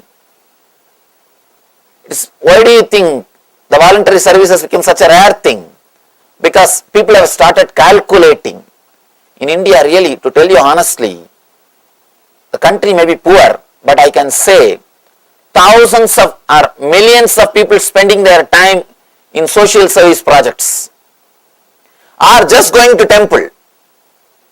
Every temple, millions of people visit, and the amazing time which they spend in the spiritual tourism, you will be shocked, because they don't have the idea of hard work. They don't work is different. The idea of hard work doesn't exist in their mind. They do not have to sell themselves much. Naturally, when you don't have to sell yourself, you will not logically calculate too much about your body movements. Calculating too much about your body movements, analyzing about your body movements too much logically makes you completely dead. You are frozen. All these things are subtle but important things which makes yourself dull and dead. Please understand, each one of these contributes for making your body dull, making yourself dead. Here Shiva is touching one by one. He says, allowing your body to move rhythmically. Before entering into the technique, we should understand why we are not allowing. Only then we will be able to allow. First thing, why we are not allowing, the insecure feeling. Constantly you possess your body and you balance it. First thing. Next thing, somehow you do not feel comfortable when your body moves for no reason. If it moves to get money, you don't have any problem. If it moves to get a status, you don't have any problem. If it moves to get a name and fame, you don't have any problem. I always tell people, before entering into this type of meditations, you need to prepare yourself just do some work which will not bring you money or name and fame, just for 20 minutes to half an hour per day. Just 20 minutes or half an hour per day, do something which will not bring you money or name and fame. Go to a temple like this, some places, clean it, wipe it. Don't expect to be a leader of volunteers. Don't expect your name should be inscribed somewhere. Don't become an administrator. I am not asking you to do that. Just do it for no reason. Some cleaning, some helping. Help the person who cleans, help the priest. Do something which will not bring money or name and fame. Then you will understand how to move the body for no reason. As on now, we do not know how to move the body for no reason. Constantly you calculate before taking any move. All your moves are calculated, judged, clear, definite. That is why you are so frozen. You are so dull. You are so dead. At least half an hour, do something which will not bring money or name and fame to you. If it brings money or name and fame, again you are in the same rut. You are the same calculation. If you can do that in the initial level, you may think, why to waste half an hour? Half an hour is too much, especially in this country. Half an hour is too much. You may start thinking, why to waste half an hour doing something? But I tell you, the initial level, that half an hour may look like a waste of time. After a few months you will understand that is the only half an hour in which you are alive. All other time you are driven by fear and greed. 23.5 hours you are driven by fear and greed. Fear and greed is the fuel for your engine. If the fear and greed is the fuel for your engine, you will constantly carry irritation and depression. If you have the fuel, you will be in an irritative mood. If you don't have the fuel, you will be in depressed mood. That's all. If you are driven by fear, only by fear and greed, the fear and greed is such, if you have the fuel, if you are being driven by the fear and greed, you will carry irritation. You can see in your life. Early morning, when you get up from the bed, the moment you remember you have to go to office or you have to do something, the moment the fear or the greed comes up, first thing you will see is the irritation between the Anahata and Manipuraga. The navel chakra and the heart chakra. First thing you will feel in that area is irritation or heaviness. Oh God, one more day. I have to come out of my bed. I have to get out of this room. Whenever you are fueled by the fear and greed, you carry irritation in you. And second thing, when you don't have the fuel, at some point, for some reason, knowingly or unknowingly, fortunately, unfortunately, you may not have any fear or greed to move, then you will be in depression. You have nothing to do. You are lonely. You feel now depressed. Nothing to do, what to do? Nothing else is there to be done. When you feel depressed and lonely, you can't afford that. Then you catch some fear or greed. You start running. First thing you need to do, understand how to move your body without fear and greed. These temples, social service organizations, or the spiritual organizations are created to teach people how to move their body without fear and greed. Take at least half an hour per day. Do not say, in 1 week I will do it 3.5 hours, Swamiji, all together. No, that won't work. Every day take at least half an hour. Go to some temple, some public place, clean it, wipe it, do something without bringing your name in the front. Understand? If you bring your name in the front, again you started the drama of fear and greed. That's not going to work. Then again you are frozen. Your body will move only based on the calculation. Now you will start calculating with less time how to have more name, better post, higher influence, more people should know about me. You will start now calculating. No. In South India, there are beautiful stories of 63 Shiva saints and 12 Vaishnava saints. If you read their stories, actually I was shocked when I read their stories. They have not done big ultimate practices or spiritual disciplines or meditations or anything. Very simple thing, plucking flower and making garland, cleaning the temple, sweeping the temple, washing the vessels for puja. I have not seen a single guy who built the temple became enlightened. Never, not a single king who built the temple became enlightened. No. All these people, the 63 saints or the 12 Vaishnava saints, they are all simple people. Not much big thing. They neither built the temple nor helped to construct. All they did is plucking flowers, making garland, cleaning the temple, simple things.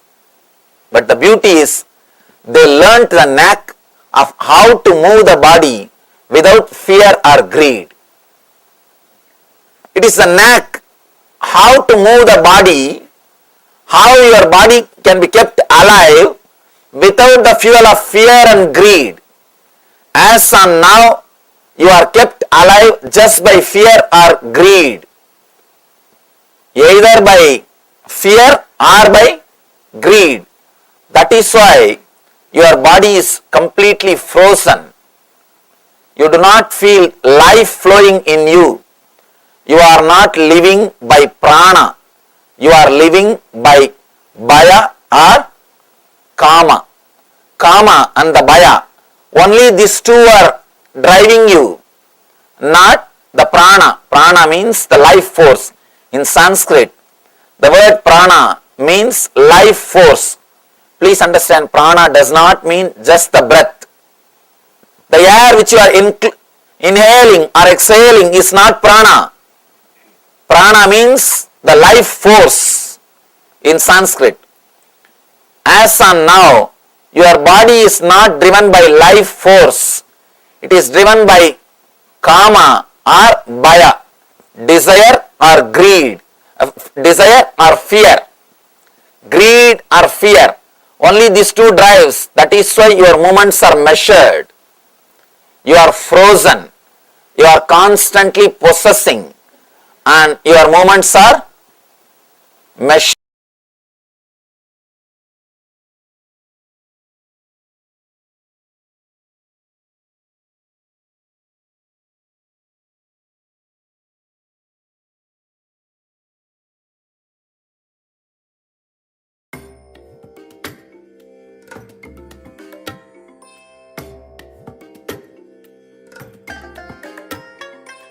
I bless you all.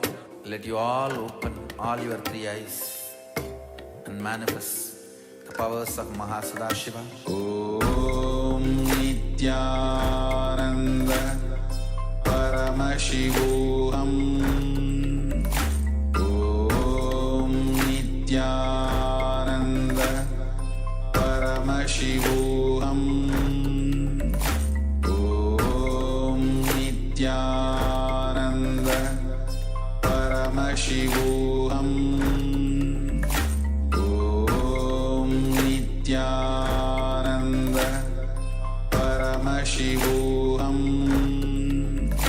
Om Nityananda Paramashivoham. Om Nityananda Paramashivoham. Om Nityananda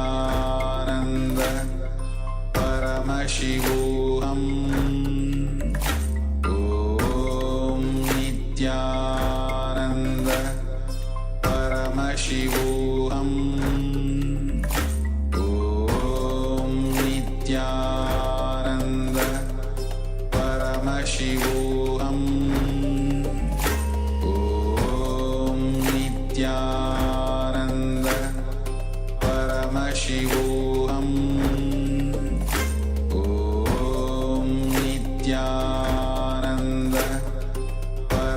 Paramashivoham Om Nityananda Paramashivoham Om Nityananda Paramashivoham Om Nityananda Paramashivoham Om Nityananda Paramashivoham Om Nityananda Paramashivoham Om Nityananda Paramashivoham Om Nityananda Paramashivoham Om Nityananda Paramashivoham Om Nityananda Paramashivoham Om Nityananda Paramashivoham Om Nityananda Paramashivoham Om Nityananda Paramashivoham. Yes, welcome back.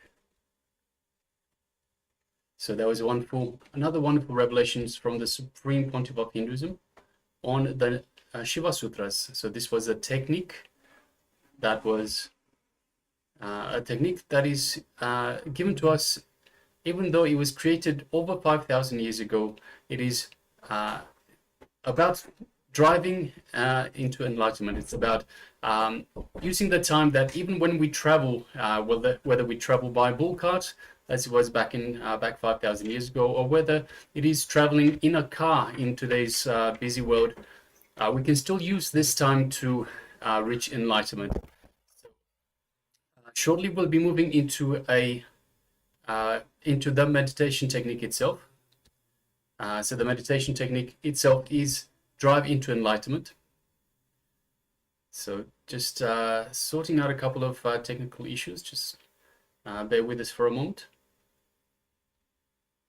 Meanwhile, the participants can let us know what was their experience as part of this Shiva Sutras. What was it that what powerful cognitions they received from this revelations by the Supreme Pontiff of Hinduism?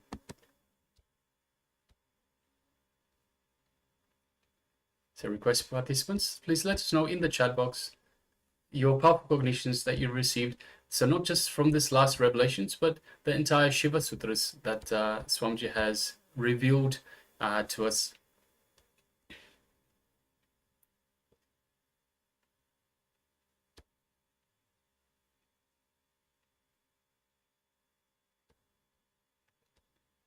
So requesting participants, first of all, we have got a few participants that have their camera switched off. So requesting all participants to make sure they have their cameras switched on and make sure that you are visible on the camera itself. So we have Ma Agama Priya, Ma Atma Jyoti Kananda, Ma Shu Weiping, Huang Jie, and we have also a number of participants that have their cameras turned on, but they are not present within the camera itself. So yes, requesting everyone, please come on camera. So turn your camera on and please come on camera.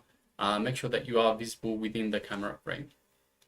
All right, meanwhile, we can start moving on to the next segment, which, as I mentioned, is the meditation itself. So this meditation is called Drive into Enlightenment.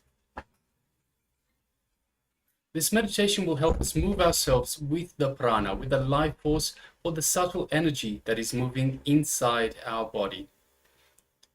Swamiji says that we have become so frozen that in the initial level it will be difficult to experience the energy because we have frozen our body completely.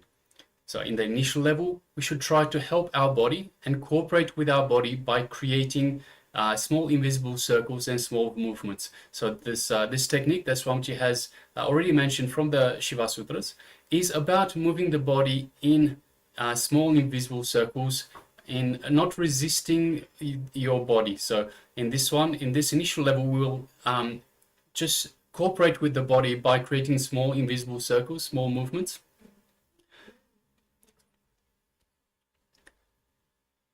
So that is at the initial level. So let us start with step number 1. So there's a couple of steps involved in this.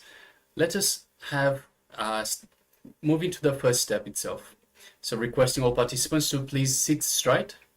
So this is a straight technique from the Shiva Sutras. So Shiva Sutras are 112 techniques that are given from Shiva himself to Devi.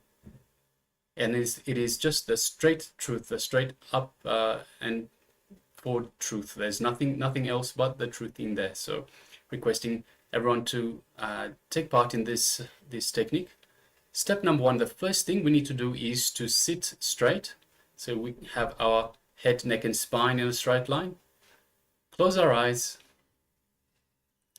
and let us just inhale and exhale as slowly and as deeply as possible. So inhale and exhale as slowly and as deeply as possible. So make sure to breathe as deeply as possible. Breathe through your stomach. So feel your stomach inflating as you breathe in. And breathe in as far and as deep as possible and as slow as possible. Then the opposite action by exhaling. So exhale again from the stomach, deflate your stomach and your chest, and exhale as deeply and as slowly as possible as well.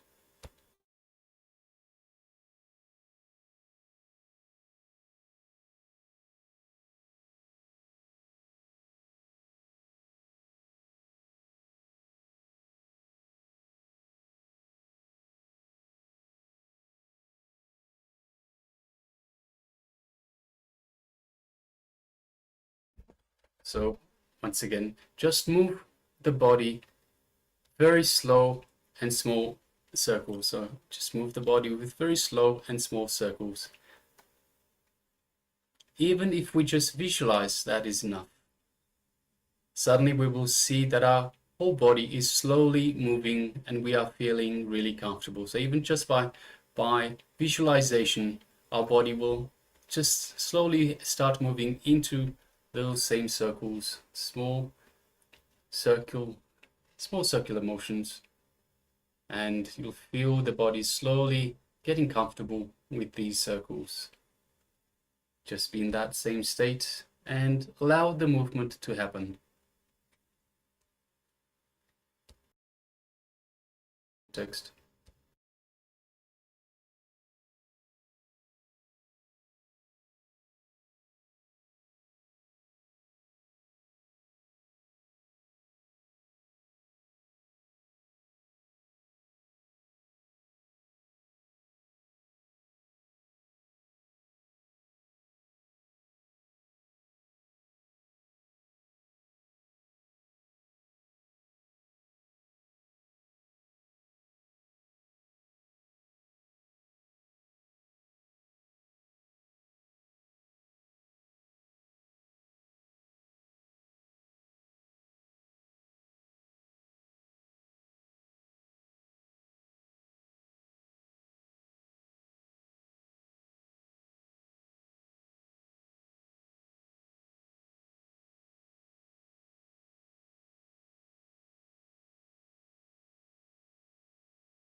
Now, concentrate near the Manipuraka or the navel center, which is the source of prana. We will shortly see that our whole body is moving in small, invisible circles, and we are centered on the navel center. So once again, let's concentrate our attention, our awareness near the Manipuraka or the navel center, the source of our prana.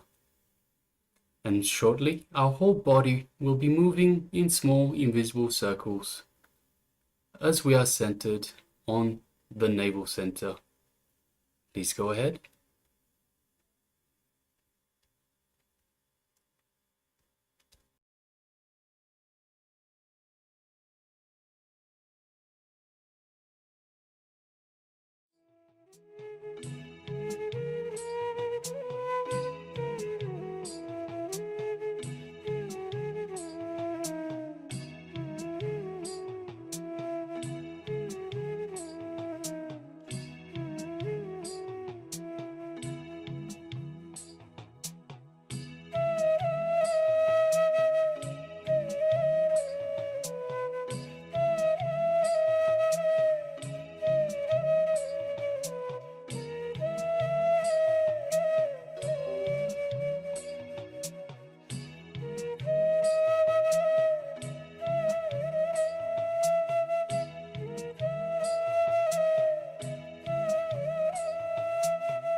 Yes, and you can now relax.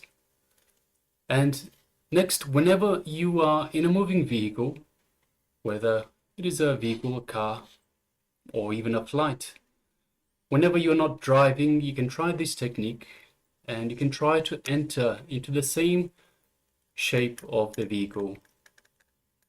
Suddenly, you will see you are disengaged from the I and you are beyond the body itself. So, requesting participants, please note down this technique. And once again, next time you are in a moving vehicle, so whether it's a car or perhaps a flight or even a bullock cart, take some time and repeat this very technique. And it is a powerful technique to move you away from the I, away from the mind, and to help you towards enlightenment. Yes. All right, so next we'll be moving into a kriya for obesity. So what is a kriya? A kriya is a technique that was created by the Supreme Pontiff of Hinduism, by Swamiji himself, to alleviate some aspects, some illnesses, or to provide care for some certain situations that we might be encountering. So Swamiji has created a set of 108 kriyas, all of which are different cures, different cares for different ailments, illnesses, and different situations that we find ourselves in. So this one is a kriya for obesity. So requesting participants, let us get ready, let us participate in this kriya. So the kriya is a technique. So you'll find some asanas, some yoga postures, some asanas. You'll find some breathing and meditation techniques. But most of all, you will find the kriyas are personally infused with the super consciousness of the Supreme Pontiff of Hinduism himself. So first of all, request all participants, please switch on your cameras. Switch on your cameras, be visible in the camera frame, and let us take part in this powerful kriya. It is a kriya for obesity, but even if you don't find yourself struggling with obesity, there are still so many different benefits for performing the kriya. So requesting everyone to please take part in this kriya and enjoy the benefits of this kriya. So come to the space of listening. Make sure you have enough space around you to perform the kriya, and let us have Swamiji take us through this kriya.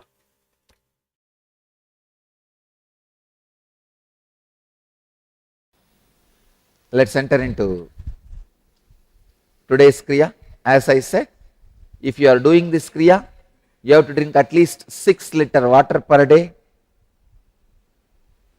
and you have to cool your eyes by putting little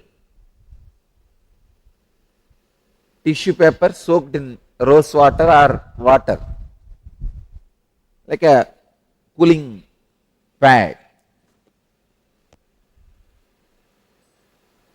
First step, Bhadrasana. Bhadrasana is a simple posture. Even if you are obese, you can put your legs together, that is not a problem. Maybe you will be able to put like this in the difference, half a kilometer away. That is okay. Put the Bhadrasana. Only Bhadrasana can create certain tension on the cholesterol, fat accumulated on the below the belly, the hip. In Bhadrasana itself, move the knees at least 20 times. 1, 2, 3, 4, 5, 6, 7, 8, 9, 10, 11, 12, 13, 14, 15, 16, 17, 18, 19, 20. Now itself half muscles fat will go away.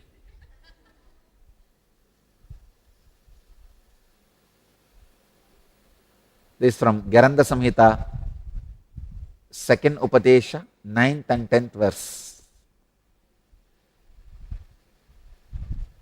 Next step.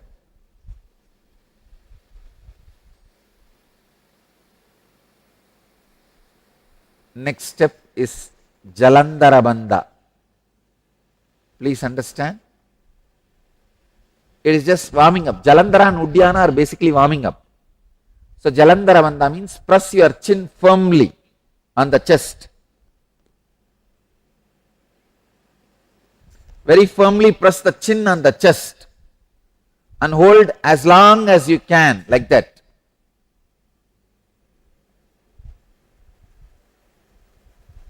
When you can't hold anymore, relax. Do the same 21 times.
Next step, do the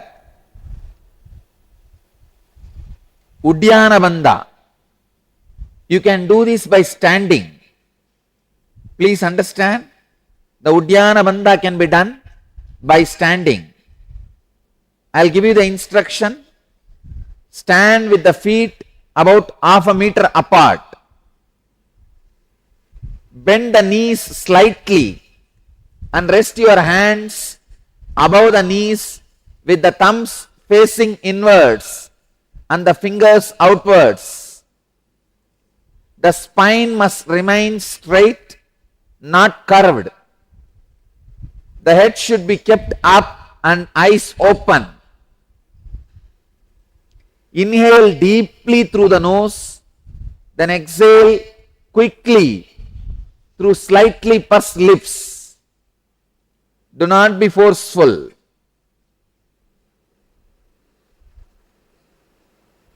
Having fully exhaled, now pull the abdomen and stomach inwards towards the spine and up.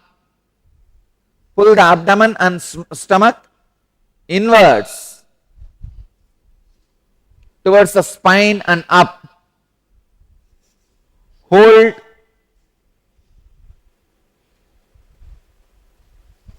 the Uddiyana Bandha as long as you can.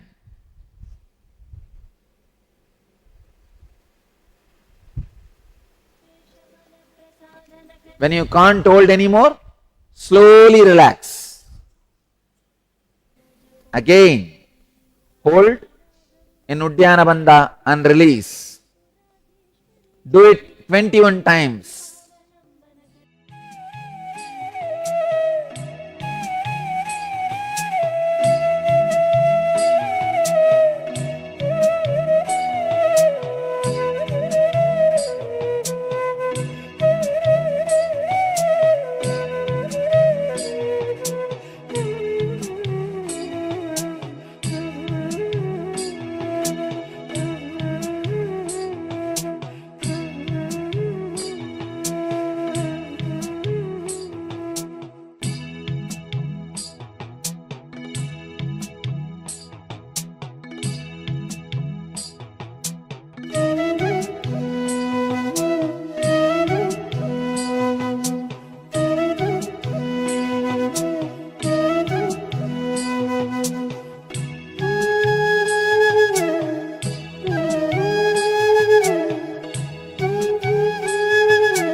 the next step.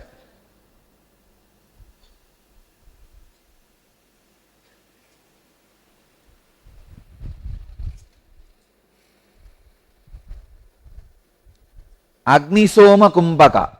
Please come back to the Bhadrasana. It's a very highly technical pranayama. See, now only you are entering into the Kriya to reduce your weight for obesity.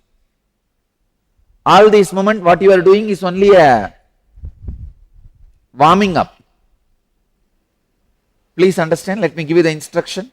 This is from Kumbhaka Patati 87th verse. First listen completely. Inhale through the right nostril, hold the breath, exhale through the left nostril, inhale through the left nostril, hold the breath, exhale through the right nostril. Inhale through right, hold, exhale through left, hold, then again,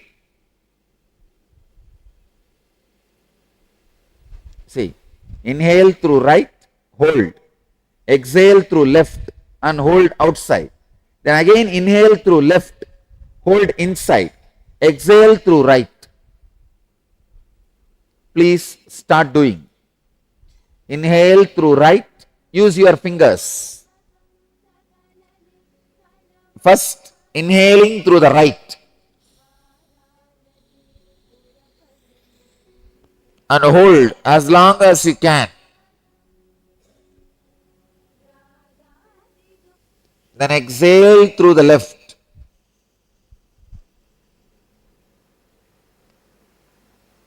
Now hold as long as you can.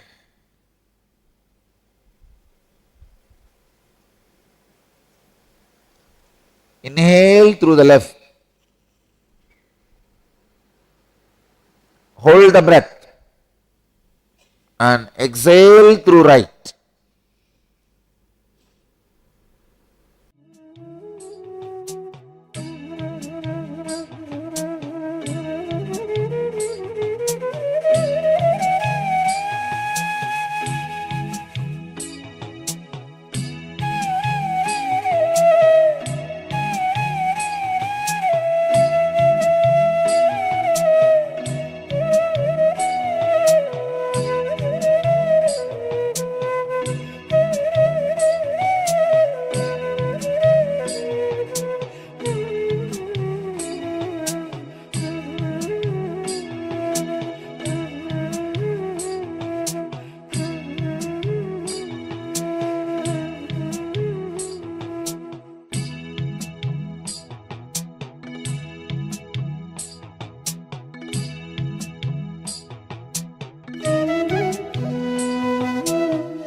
Relax. Come back to normal breathing. Vyana Kumbhaka. Inhale deeply. Hold the breath by contracting the whole body.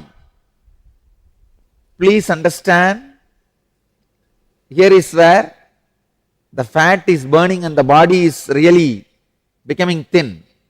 This is Kumbhaka Patati, 66th verse. Inhale deeply, hold the breath by contracting the whole body. Visualize your whole body you are contracting, like a stomach, throat, chest, back, whole body.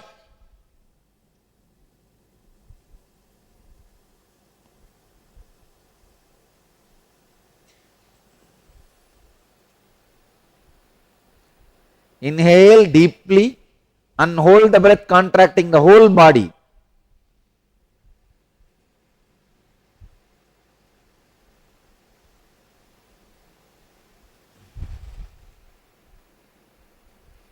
Do this 21 times. This will create intense Kundalini awakening, heat and burn all the unnecessary fat, mainly bad cholesterol. Do it.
I'll teach you the deeper part,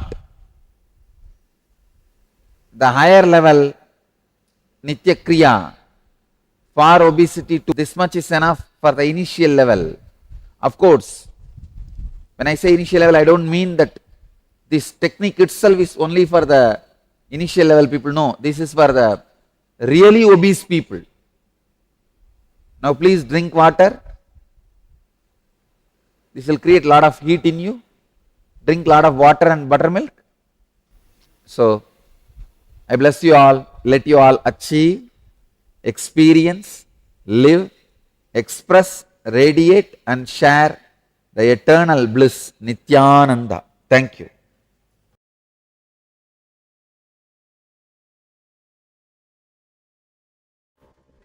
Yes, Nityananda, and welcome back. We hope that you were all able to follow along in this Kriya for obesity care, and we'll now be entering into our power manifestation session. So today we've been manifesting the power of third eye solution. So just through the third eye, we download the answer to any question or problem that we have. So it could be for ourselves, for others, it could be a problem that we are facing, for which we want to know the solution, or like a question, an existential question that you may have. And through the third eye, we will be downloading the answer. So we've been manifesting this power for ourselves and for a partner alternately. And now we'll be manifesting this power for a partner. So you can team up with someone and you'll be exchanging with each other whatever problem or question that you have, for which you would like to find the solution or the answer for through the third. So please take a few moments and team up with someone. And once again, we strongly encourage all the participants to persistently involve in this power manifestation. And sometimes we know that many of you are already successful in manifesting the power. We don't know about all of you, but sometimes initially you may feel that it's taking time to see the results happening in the power manifestation, but nonetheless you should continue persistently to try and manifest this power, because just sitting, just playing with that power, just trying to manifest again and again, that itself will help you to break a lot of patterns, a lot of self-doubt, hatred, denial. And at some point, you can be sure that if you persistently attend all the sessions, you will definitely have the breakthrough. So we hope that you are all ready and you are able to partner with someone, either in the Zoom here, or even if you have somebody at home, or you can call someone and just ask them to send you their question or problem by message. And when you are ready, just sit with your head, neck and spine in a straight line and bring your awareness to the third eye. Just connect with Swamiji. There is no technique for the power manifestation. Just by entangling with Swamiji, through your feeling connection with Swamiji, Swamiji just manifests this power through you. So you just have to hold the space, visualize what you want to manifest, visualize this power manifesting, hold the space to download this answer or solution through the third eye, and connect to Swamiji. You can visualize Swamiji's form in your inner space and chant the Mahavakya, Om Nityananda Paramashivoham. Start scanning through the third eye. Just hold on to the space where you know Swamiji is manifesting through you. Swamiji is manifesting this power right now, revealing everything that needs to be revealed to you through the third eye. And if any of you feel sleepy, feel free to have a bit of coffee. There's nothing wrong with that. And let's start manifesting this power. If you have any questions or doubts or anything that you'd like to share,